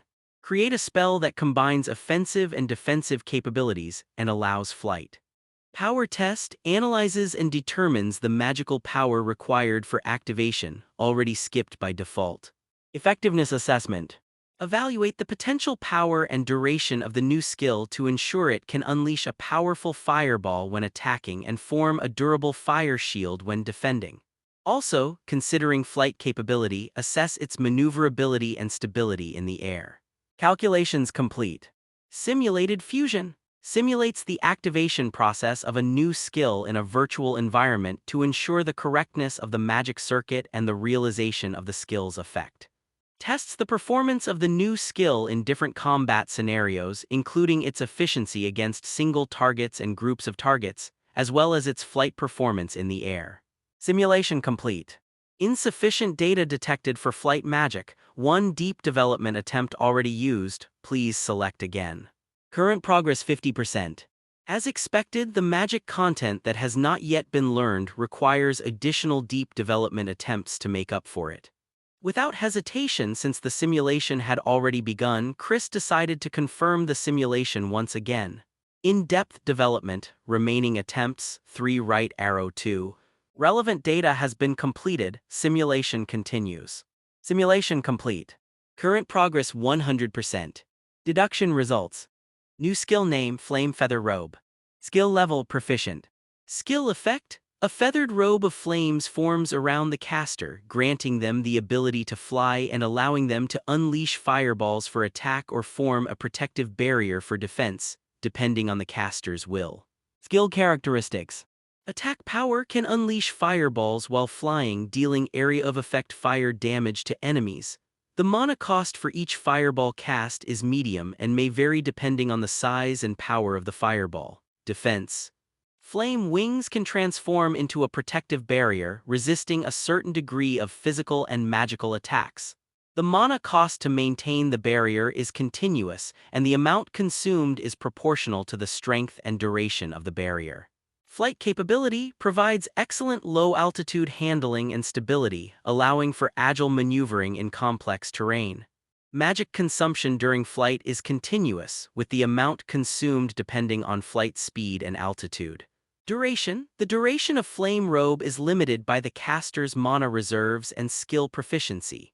Under normal mana consumption, Flame Robe can last for a short time to a medium time, the exact duration depending on the caster's mana management ability. Mana consumption. The overall mana consumption of Flame Feather Robe is high, especially when attacking and defending simultaneously. It is recommended that casters prepare thoroughly before battle to ensure sufficient mana to support the continuous use of the skill. Chris's eyes lit up. Such a powerful new skill, Flame Feather Robe, was enough to become a new trump card. It seems that the higher the magic level and proficiency invested in the deduction and the more times the in-depth development is consumed, the better the skill will be deduced. Thinking about it this way, using up 2 deep development attempts doesn't seem like such a bad deal. The new skill not only enhances the original offensive and defensive capabilities but also significantly increases the user's mobility, making it a comprehensive upgrade. Furthermore, it can ignore its mana consumption drawbacks, maintain its state for extended periods, and maximize both its output and defense capabilities. Chris couldn't resist walking to the center of the room, wanting to test the power of his new skill. Both the offensive and defensive capabilities were derived from skills I was familiar with, so I already had a general idea of what to expect. The main focus of the test was on low-altitude flight maneuverability. With his feet firmly planted and his arms outstretched, Chris channeled his magic power, and a life-sized red magic circle appeared behind him. As a surge of intense magical energy erupted from the magic circle, the temperature in the air instantly rose and the surrounding space was distorted and folded by an invisible force. At the center of the magic circle, blazing flames emerged, intertwining into a net. Then, the flowing flames began to rotate, forming a vortex. At the center of the vortex, flames gradually coalesced, transforming into a pair of enormous wings large enough to cover the entire body. The red wings, woven from flames, radiate intense heat, and each flap seems to tear the air apart, bringing waves of heat. Feeling the immense magical power contained within these wings, Chris could already imagine the power they would unleash at full force. The skill name truly lived up to its name, Flame Feather Robe. With a slight push as her wings opened and closed, Christine's body instantly lifted 5 centimeters off the ground, and she precisely maintained this height with the balanced flow of magic. For an average wizard to master this flying skill, it would likely require years of practice, involving precise control of magic and increased skill proficiency to avoid excessive consumption and wasting time. But Chris only needs to inject magic power, and when all the magic circuits that make up the magic circle are fully charged, it can activate its full potential and unleash its strongest power at all times as if it were his own arm. Moreover, all the skills derived from the in-depth development function are tailor-made for oneself, increasing and maintaining power regardless of consumption, perfectly matching one's own infinite magic power characteristics. Hovering in the air, Chris suddenly wanted to test the power limits of his new skill, so he continued to pour magic into the already full red magic circle. With the reinfusion of magic, the wings on its back began to respond to this powerful magic, slowly expanding and widening as if to embrace the entire sky. Just before the flames formed wings and were about to extend and touch the wall, Chris decisively stopped channeling his magic. He didn't want to actually destroy his dormitory. Dispersing the magic array that formed the wings behind him, Chris knew he had made up for his lack of mobility. Now it was time to improve his basic magical power. Judging from the development process of the new skill Flame Feather Robe, additional development attempts can fill in the missing data. While combat ability is important, the means of acquiring information are equally indispensable. The familiar Little Black's field of vision perception has also played an important role in recent battles. So, if one uses a proficient Breath of Fire plus Serpent Meditation, along with unknown information acquisition related data, what kind of skill would be generated? With his mind made up, Chris skillfully selected both Serpent Meditation Proficient level and Breath of Fire Skilled level and added them to the development options. Then, imagining the desired effect, I pressed the OK button. Tide modifier. In-depth development, remaining attempts, 2 right arrow 0. Spell deconstruction. Analyzing the fire attribute magic composition of fire breathing and the mental concentration and recovery mechanism of the serpent meditation technique. Skill analysis. Combining the spiritual power of the serpent meditation technique with the magic of fire breathing, a dynamic magic field is formed. A sphere integrating various information is then added within this field, creating an independent extra-dimensional consciousness space, representing the new skill core. Motive identification. Determining the purpose of magical fusion. To enhance basic magic power, enabling the search for powerful individuals with strong magic power within a certain range, and to establish a consciousness link with them, conducting consciousness space communication under the control of the user. Power test. Analyzes and determines the magical power required for activation, already skipped by default. Performance assessment. Assessing the exploration scope of the new skill, link stability, dialogue security, and the rate at which one's own mana is consumed during the linking process, ensuring successful link establishment and safe communication of consciousness. Calculation complete. Simulated fusion. Simulates the activation process of a new skill in a virtual environment, testing its performance under different conditions, including the connection success rate when the other party is on guard and the clarity and realism of dialogue in different spaces. Simulation complete. Current progress 100%. Deduction results. New skill name Serpent Star Core. Skill level proficient. Skill characteristics. 1 Deep meditation. An independent extra-dimensional consciousness space constructed by the spellcaster, which will always exist even without active activation. Actively entering this state in one's mind can instantly bring one to a state of deep meditation, which not only enhances mental concentration but also automatically increases one's magical power level and magical manipulation ability. 2 Magic field construction. Combining the fire attribute magic of fire breathing, the caster constructs a dynamic magic field during meditation. This field can isolate surrounding magic contact, laying a solid foundation for the stability of the consciousness space. 3 Information sphere refinement. The information acquisition skill moves as nimbly as a snake within the magic field. It circles and refines the information sphere, condensing the collected consciousness frequencies of powerful beings into a vibrant planet. This is the core of the skill and the key to connecting to other dimensions. For consciousness linking and communication. Using the Serpent Core skill, the caster can randomly search for powerful individuals with strong magic within a certain range, based on their own magic reserves, and pull their consciousness into an alternate dimension controlled by the caster, enabling safe and private dialogue and communication. Chris nodded in satisfaction. The results of this in-depth development not only met his expectations but also exceeded them.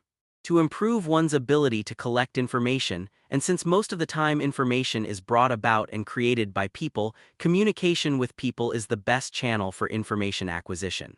The new skill, Spirit Serpent Star Core, provides a way to exchange information with different powerful individuals.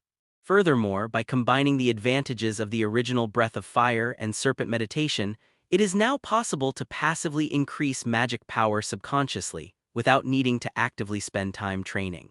The consciousness space created by the Serpent Star Core serves as a constantly growing magical core, enabling it to continuously refine its own magical power and thus achieve growth. As is customary, Chris wanted to experience the skill's effects first before making any plans, so he activated his newly acquired skill, Serpent Star Core. Chris sat back on the bed, closed his eyes, and waited quietly for the result, filled with anticipation. The darkness before my eyes faded, and an endless ocean appeared in my consciousness, azure and deep. As thoughts surged through Chris's mind, a turbulent wave of ideas surged forth, difficult to quell. Just then, he suddenly felt that the surging waves seemed to stop flowing, becoming calm and peaceful, as if all the sources of turmoil had been gathered and soothed. Immediately afterwards, the calm sea surface suddenly rippled with 1, 2, 3, or even more circles of waves, spreading to the far horizon. Despite the rapid ripples on the sea, Chris felt an increasing sense of peace within him. Just as the inner peace reached its peak, countless overlapping ripples receded, and the surroundings became extremely quiet, as still as a deep well. The next moment, the sea at the edge of the horizon connected with the sky sank into the earth, and the world turned upside down. Chris's vision also rapidly ascended. No, it was his very existence that was quickly moving away from the planet, plunging into darkness. He tried to open his eyes, and what came into view was a sky full of stars of different sizes with light and shadow intertwined, but upon closer inspection their textures were indistinguishable. The planet we were on just moments ago is now beneath our feet, with oceans and continents standing side by side, clearly visible. It seems the construction of the alternate dimensions consciousness space is complete. The next step is to randomly select a lucky one to connect online. Chris rubbed his hands together, only to find that his body had become ethereal, glowing with a faint starlight. As a convergence of magic and consciousness, he allowed his spiritual power to spread across the starry sky, quickly drawing in any nearby stars that were destined to meet him. 1, 2, 3. Drawn by the vast spiritual power, the 3 illusory stars began to approach this unique space of consciousness. Kingdom of Orn, Province of Mantra, Trading City Sapphire. Greta stood on the city wall, letting the cold wind whip her clothes, gazing at the horizon where the sun had not yet risen. He wore plate armor with a golden sun pattern, his right hand on the hilt of his sword and his left hand resting on the lookout point of the city wall. Another village has been sacrificed, Greta sighed softly. At the same time, the blue crystal embedded in the hilt of the sword emitted a dazzling blue light, instantly engulfing him. Kingdom of Orn, capital Seraphi's headquarters of the Church of Glory. Avelina de Zerfeld knelt on one knee beneath the enormous golden cross, her hands clasped together with the backs of her hands facing upwards. O all-knowing and all-powerful Lord in the highest heavens, we heed your divine pronouncements, deliver the lost sheep, walk upon the earth and the sea, and only desire the coming of your kingdom. Before she finished speaking, azure starlight suddenly burst forth from the golden cross in front of her, enveloping her within it. There was no light source, no sky in sight, inside an unknown, dark cave. The ground was filled with glittering treasures, and countless piles of white bones were interspersed to form small hills. Deep within the cave, bursts of blue light emanated, rising and falling until they covered a massive statue. Chris sat upright in the void, his eyes sharpening as his thoughts returned. It has actually anchored links to 3 stars simultaneously, within the consciousness space formed by the core of the spirit serpent star above the vast sea of stars. Avelina regained her sight and looked around in confusion, seeing a blurry-looking man opposite her also looking around in confusion. Immediately, she and the man opposite her both saw a humanoid being occupying the main position, radiating starlight and seemingly blending seamlessly with the world around them. Recalling the moment she was summoned, Avelina knelt down on one knee without hesitation, clasping her hands together in a prayer gesture. Just moments ago, I was inside the church in a secret chamber in front of the cross, and in the blink of an eye, I found myself standing in midair in this space filled with stars. Such incredible miracles could only have been accomplished by the being I had been praying to, the being high in the heavens. After a while, Avelina finished her prayer and found that the oracle she had expected had not come. So she tentatively began to pray, "Honorable Lord of Heaven who has attained the existence of truth, please guide your most devout believer." Greta watched all this quietly, instinctively reaching for the hilt of her sword for a sense of security, but found nothing. He awkwardly touched his hair and looked at the human-shaped starlight in the center. Chris looked at the person who had made the request, his magic focusing in his eyes, temporarily making the blurry figure appear more real, and he could even smell a pleasant violet scent, but he still couldn't see clearly. He suddenly realized that everything here seemed to be a projection of this star system. He could only see its shape but could not get a full view of it. The person making the request could be vaguely seen as a tall nun with long, flowing silver hair, wearing a white veil and black silk gloves with a golden cross tattooed on the back. After a brief silence, Chris decided that he only needed to gather more information about this world without revealing his own background. He could simply go along with what the other person said. Then a calm voice came from the void. "Listen, plead."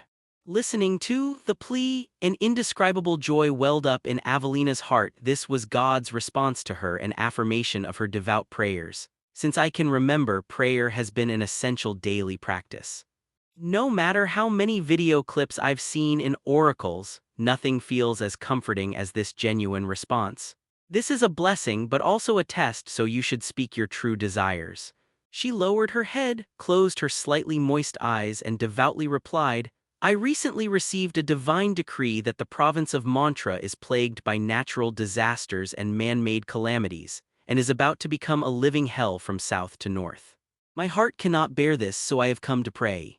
Chris didn't rush to respond to the girl but instead looked at the man on the other side. This man, who was originally upright, trembled when he heard about the Montella province as if he had something to say. Greta pondered for a few seconds, then abruptly spoke. "I am currently in the province of Montella, experiencing the natural and man-made disasters you speak of. Could you perhaps provide me with more specific information so that I can prepare accordingly?" As she spoke, Greta subtly observed Chris's attitude. Seeing that he did not object, she breathed a sigh of relief and continued speaking. "Since this, sir, has asked us to state our demands, could it be that he wants us to cooperate to resolve the problems we encounter?" Avelina, who had been focused on praying, paused slightly after hearing Greta's last words, then looked in Chris's direction. Chris was also taken aback. He had only wanted another way to obtain information, but he didn't expect the other party to have imagined so much. Seeing that the Lord of the high heavens remained noncommittal, she couldn't help but ponder the meaning of her summons to this place. Was it truly to help some destined individuals resolve their troubles through such miracles? Whether it is or not, the fundamental duty remains unchanged. God loves the world, and I will become his brother or sister to assist him. Having figured this out, Avelina slowly opened her eyes, her gaze bright and clear, and stood up to look at the man opposite her. According to divine revelation, the root of the calamity lies within the city of Gar, and the second city to suffer will be the neighboring trading city of Saphir. After saying this, he glanced at Chris and added, "Originally, the oracle foretold an inevitable event, leaving us only to prepare for the disaster, unable to prevent it from happening. However, the oracle has recently changed, which is probably one of the reasons we were able to come here." The oracle has changed. Could it be that the disaster is about to escalate to an unmanageable level? Greta quickly asked a question. He naturally knew that the oracle the other party spoke of was the divine symbol of the Church of Glory, but he never expected that even the oracle was beginning to change. Was his homeland destined to suffer such a disaster? Seeing Greta's hurried tone, Avelina shook her head and began to explain. No, rather, I believe the approach to disaster will be more proactive, and it's up to you and me here today to make that change. She had originally intended to mention the recent changes in the divine pronouncements, from clear to vague, but fearing she might reveal a core secret of the church, she had to change her words at the last minute. Fortunately, the being did not blame her. Can it be changed? How can I be sure what you're saying is correct? Greta was secretly delighted, but she couldn't help but ask again. I have no reason to lie to you, and besides, with that being as a witness, I doubt anyone would choose to lie. Avelina glanced at Chris, who sat serenely in the void, and continued, the origin of this calamity lies within the city of Gal, and it occurred recently, but for some reason I was unable to be there in person. Well, while I will be able to travel to Gar City in the near future, it will come at a considerable cost. Greta looked troubled. Although she understood what the other person meant, she was in charge of overseeing the construction of the new city walls in the trading city of Saphir. The original ancient city walls had been washed away by a river that had suddenly changed course, and the merchants in the city had taken the opportunity to make a fortune from the disaster. The project is already facing delays due to a lack of funds. If even the supervisor himself runs away and the blood god cult or bandits infiltrate the site, or if a flash flood fails to be contained, it will lead to another devastating loss of life. Seemingly sensing Greta's predicament, Avelina held up one finger. I think you'll need this amount of support. 1,000 gold coins, Greta swallowed hard. For the project whose funding had been maliciously interrupted, this sum of money might be the lifeline to restart it. 10,000 gold coins, tell me your address and I'll arrange for someone to deliver it. Consider this a hired operation, Avelina earnestly proposed. Although it's not usually necessary to demonstrate financial strength, it can be crucial in certain situations. Greta's eyes widened immediately. He knew the other person was a church-related individual and might have some financial resources, but he hadn't expected them to be so powerful. Chris, standing to the side, was also slightly taken aback, 5 words silently flashing through his mind: rich woman seeking sugar daddy, sugar baby. Greta pondered for a moment, then replied in a deep voice, deal. The address is the front desk of the Adventurers Guild in the trading city of Saphir. Tell the receptionist this is the item the son wants. Yes, I hope our first collaboration goes smoothly. I think, under the watchful eye of this being, no one would dare to make a false promise. Avelina believed that, with the witness of that being, nothing could be hidden from his eyes. Of course, I'll head to Gar City immediately upon receiving it, but can I really turn the tide by going alone? Seeing that the other party agreed, Greta relaxed slightly and continued to ask her questions. Every fluctuation in the line of fate has the potential to trigger an unexpected storm. Perhaps what changes the situation is not a single action we take, but the cumulative effect of every action we take in order to bring about change. After careful consideration, Avelina slowly spoke, then looked at Chris again.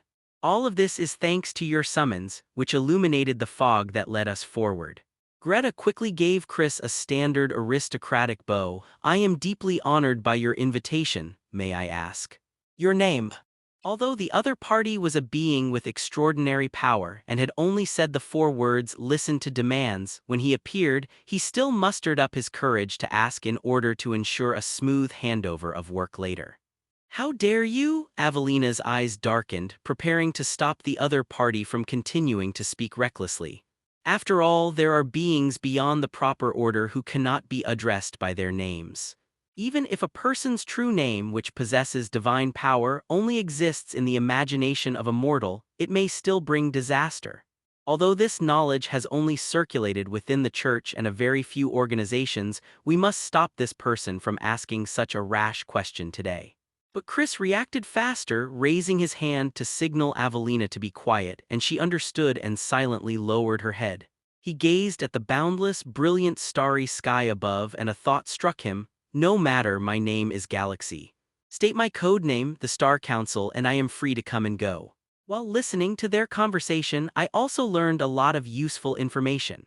Since all three parties have their own backgrounds, sources of information, and types of resources, long-term cooperation to exchange resources and information will surely generate extraordinary benefits.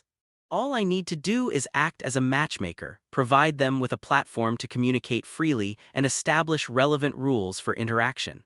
To allow everyone to interact more freely, different code names can be used to conceal their real-world identities, thus facilitating more collaborative communication.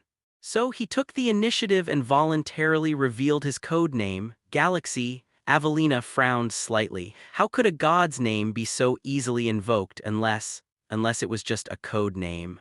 The quick-witted girl didn't disappoint Chris, following up with, "It seems more appropriate for us to use a code name to address each other when we communicate here." Greta's expression was serious, but after Avelina's prompting, she understood part of the cause and effect and immediately replied, "I agree, but I need to think about it some more. Please go first." Based on the series of actions just now, he believed that the other party, as a highly capable practitioner in church-related work, was more likely to make the right choice than he was, and he only needed to follow and imitate them. Seeing the man's voluntary concession, Avelina nodded indifferently, even feeling a little pleased inside, but on the surface she remained completely calm. To be able to meet face to face with the Lord of the high heavens, whom one has been praying to, and to be the first to establish a connection with him, is probably a scene that could only exist in dreams before. Avelina began rapidly recalling the numerous texts she had previously read and said, "Since we're choosing code names within the same gathering, the Star Council, we need to adopt roughly the same direction. Now that we have Galaxy as a codename, I speculate that after selecting imagery related to the stars, we'll combine it with our own unique characteristics to name the codename." Her tone unconsciously softened, becoming more cheerful. "Then my code name will be Astrologist, the one who knows and witnesses the rise and fall of the stars." What she didn't say was that she wanted to take the stars as her destiny, stay with the Milky Way forever, and make it her home. With a sharp look, Greta echoed, "The one who cuts through the darkness and brings dawn, golden dawn, that is my code name."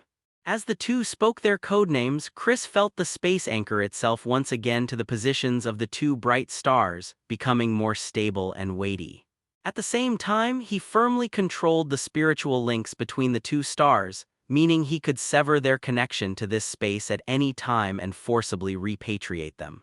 Conversely, when someone wants to enter this space, they need to notify you and obtain your consent before entering, which is extremely convenient. Next, all you need to do is agree on the password for knocking during interactions, and you can accurately filter out high-quality users to join this online multi-person chat meeting. With that thought, Chris calmly addressed the two men before him, "The time has come. Await your return, praise my name, and you will receive it." "I will heed your teachings." Avelina knelt in homage. "As you wish," Greta bowed in return.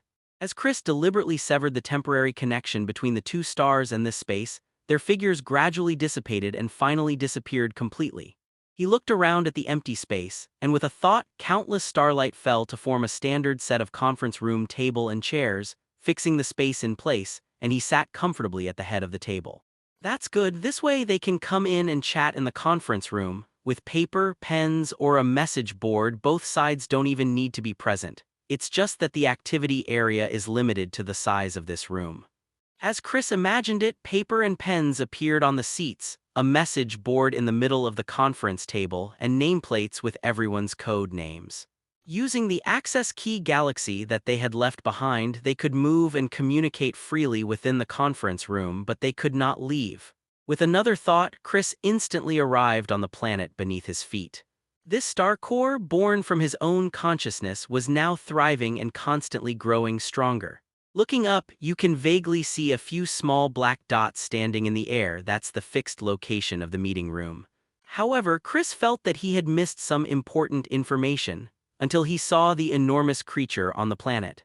A statue shaped like a mountain spans a strait right in the middle of two landmasses.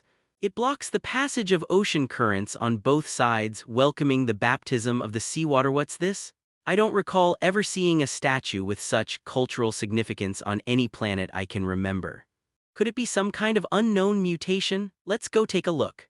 With a thought, Chris was already standing in front of the massive black statue. The statue is carved from an unknown black stone with a smooth, mirror-like surface, resembling a supernatural creature with a head, claws, limbs, wings, and a tail. Its shape is simple and ancient, its body is winding and coiled, and it is tens of meters long. Its scales are carved in great detail, the texture on its wings is clearly visible, and each wing bone is carved as lifelike as a real skeleton. This is a dragon. The statue's form is very similar to a dragon, a supernatural creature found in various fantasy works. How could a dragon exist within my own consciousness? From the moment I came into contact with this other world, I never heard anyone mention dragon legends or myths, let alone that they were made up by me. So it must be related to that unknown third star. Looking up at the sky, countless planets are arranged there. Among these countless stars, aside from the planet that was originally formed from my own consciousness, there are 3 planets with which I have established a close spiritual connection. 2 bright, 1 dark. The 2 bright stars belong to the 2 people who just revealed their code names, Star Destiny and Golden Dawn, at the Star Council. However, another dim star, several times larger than the previous 2, disappeared without a trace after establishing contact with them long ago. Could it be this dragon-shaped statue right in front of us? Chris couldn't resist reaching out and touching the smooth scales on the statue's surface, finding them cool, thick, and hard. Click! A sudden sound rang out and a small crack appeared in the center of the scale, starting from the spot Chris touched. What's going on? Is an ancient statue about to awaken? Chris was taken aback but quickly realized what was happening. The statue before us has not yet awakened its self-awareness. Otherwise, in this unique space of consciousness, it would already be able to freely converse with itself. The cracks that appeared earlier were simply a natural reaction caused by this body, which was composed of an extremely high concentration of magic power, touching a material that was extremely lacking in magic power. Just like absorbent cotton, it quickly becomes wet and heavier. Fortunately, my touch was brief and fleeting. The cotton didn't absorb much moisture, and it only cracked slightly before I quickly stopped. Looking at the cracked statue, Chris suddenly had an impulse. Should we inject a large amount of magic to break through the statue's shell and see what's inside? But he quickly dismissed the idea. Within this space of consciousness, thoughts and perceptions become increasingly sensitive, seemingly able to subconsciously perceive the potential impact of actions. Magic that is not inherent to the user, and which invades other creatures or objects in large quantities without going through a specific circuit, will only bring disastrous consequences. The scales had already begun to crack with just a simple touch. If a large amount of magic were injected, the massive statue might be torn to pieces, leaving no trace of its original form. To avoid accidental injury, Chris quickly took 2 steps back, maintaining a relatively safe distance. This retreat, however, allowed him to observe up close the statue lying across the strait, its appearance sculpted by ocean currents. As the sea of consciousness continued to impact and pound against the statue, many uneven particles began to appear on its smooth scales, making it rough. As the number of particles increased, a barely perceptible crack emerged from the inside out on the scales on the back of the statue. Seeing this scene, a sudden realization flashed through Chris's mind. The visitor from the 3rd star was in a deep sleep, and the flow of internal magic had almost stopped. However, within the natural flow of one's own sea of consciousness, one can continuously awaken one's dormant consciousness, gradually becoming clear-headed, thereby activating the internal magic and leaving the statue to complete the transformation. Injecting power from the outside in leads to destruction, but exerting force from the inside out leads to rebirth. The location of this statue was probably chosen subconsciously to facilitate erosion by seawater. In that case, I don't need to expend extra effort to inject magic to forcibly awaken the statue. I just need to wait quietly for the ocean to awaken the consciousness hidden within it so that we can communicate normally. Having figured this out, Chris didn't linger and returned to his seat in the main seat of the Star Council. His gaze swept over the statue, the planet beneath his feet, the conference room, and the 2 bright and 1 dim stars in the sky. Then he closed his eyes, his consciousness began to rise, and he returned to reality. A flash of blue light, and when I opened my eyes again, I was still in my familiar bed in the Wizarding Academy student dormitory. Chris exhaled, rubbing his temples, but found he didn't feel tired at all. Instead, he felt energetic. He gave a wry smile. Staying up late so often had made him subconsciously develop the habit of rubbing his temples, and now he could stay up late all the time without feeling too sleepy. Looking out the window, a ray of morning light was gradually breaking through the horizon. A new day has begun. Chris stretched and stood up with a cracking sound. Although you may not feel sleepy mentally, your body will inevitably rust if you don't move for a long time. Chris went to the window and pushed open the fan-shaped, double-glazed wooden frame. The cool morning breeze, carrying the fresh scent of earth, brushed against my cheeks, almost making me forget the thrilling assassination and the dreamlike Star Council of the previous night. But the charred marks on the window frame and the tiny, corroded holes in the wooden floor signaled a crisis, urging him to continue. Looking into the distance, one can see many diligent and eager-to-learn wizard apprentices already heading towards the academy's spire, trying to secure their seats early. Chris put on the wizard apprentice robe that was placed by his bedside and prepared to go out while pondering. The course he chose, ritual magic, was dry and boring, repeatedly explaining basic magic circle construction. For someone like him who was using the development function to deduce new skills, the improvement was not significant. Moreover, he has already incorporated ritual magic into his daily spellcasting routine, and he is confident about the upcoming academy competition. There is no need for him to force himself to become familiar with the courses he usually takes to earn points. The immediate priority is to find out the origins of the assassination organization, Shadow Harvest, that attacked us yesterday, as well as their connection with the Blood God cult. After all, the man in black who escaped last night was likely the only living person who had seen him display his full strength at close range. In my memory, the libraries of historic wizarding academies contain many records of historical events and various organizations. Skipping classes has become commonplace, so why not head to the library instead? Chris skillfully closed the door, clipped his hair back, and summoned his familiar little black to keep watch all in one smooth motion. He then walked towards the college. Unlike most students who take the same route to school, Chris turned onto the cobblestone path behind the tower and headed straight for the small tower on his right. Compared to the teaching building in the center of the college, this small tower next to it looks like it's 2 sizes smaller, but its antiquity gives it a profound sense of history. A wizard's most precious treasure is the transmission of knowledge. However, the books in the teaching buildings are walking magic books, while the books in the small towers are sleeping magic books. The former recounts personal experiences and research, while the latter incorporates the experiences and secrets of predecessors. Both are important learning pathways on the path to becoming a wizard. Students who skip class will not go to the library tower. Only freaks who deviate from the normal scope of teaching like to immerse themselves in these rooms piled high with books, and they can only read inside the tower and are strictly prohibited from taking them out. The 2 human-bodied, dog-faced stone statues made of highly magic-resistant material that stand before the gate will prevent any attempt to smuggle the books out, and even a formal wizarding teacher would find them difficult to defeat. Only a very few elemental-level wizards in the academy could suppress these 2 guards, but wizards at that level were mostly old scholars who didn't care much about the records and rumors in the magic books of the past. Chris calmly grasped the handrail inlaid with silver magical runes under the solemn gaze of the stone statue guards and effortlessly pushed open the heavy oak door. Contrary to expectations of a dark and damp environment, the tower's interior was bright and clean, with a huge crystal chandelier hanging in the center, emitting a soft white light that illuminated the entire space. Below the chandelier was a huge oak table on which several old, worn-out magic books were scattered haphazardly. Only 2 or 3 students were sitting around the long table reading, one of whom, a boy, had very noticeable dark circles under his eyes. However, they were all dressed in the attire of apprentice wizards, and when they saw Chris dressed as a wizard apprentice enter, they simply glanced at him without saying a word. Chris nodded slightly in acknowledgement, gently closed the door, and cast his gaze around. Neat bookshelves line both sides of the spiral staircase, stacked from the first floor to the third with fewer and older books on each floor. Looking at the vast sea of magical texts, Chris felt a little dizzy and quickly shook his head.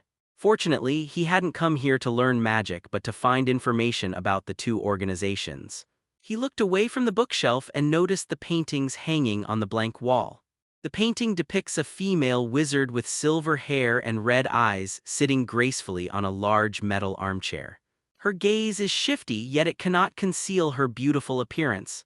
Why are there portraits of women here? Chris looked up at the surrounding walls again and noticed that there was only one painting, which was very conspicuous. Although I thought they might be famous figures in the college's history, they were practically strangers to me, given my frequent absences and lack of friends within the college. Is it pretty? A clear, crisp sound suddenly rang in my mind. It's quite pretty. Chris blurted out instinctively that the person in the painting was top tier in his eyes, even considering his past life's extensive viewing of films. The next moment, he immediately realized that he wasn't asking and answering himself, but that someone was talking to him. Turning his head, he found no one around him, only a few apprentice wizards sitting at a long oak table not far away, looking at him with strange expressions. Chris was startled. Could it be that they thought he was that kind of person? Although my reputation for long-term truancy isn't exactly good, it's still safer than being seen in this situation, and it avoids social death. Just then, the voice rang in my ears again. Distinguished guest, I apologize for not welcoming you sooner. Please come upstairs for a chat. Chris was secretly pleased. Sure enough, someone had struck up a conversation with him in some way.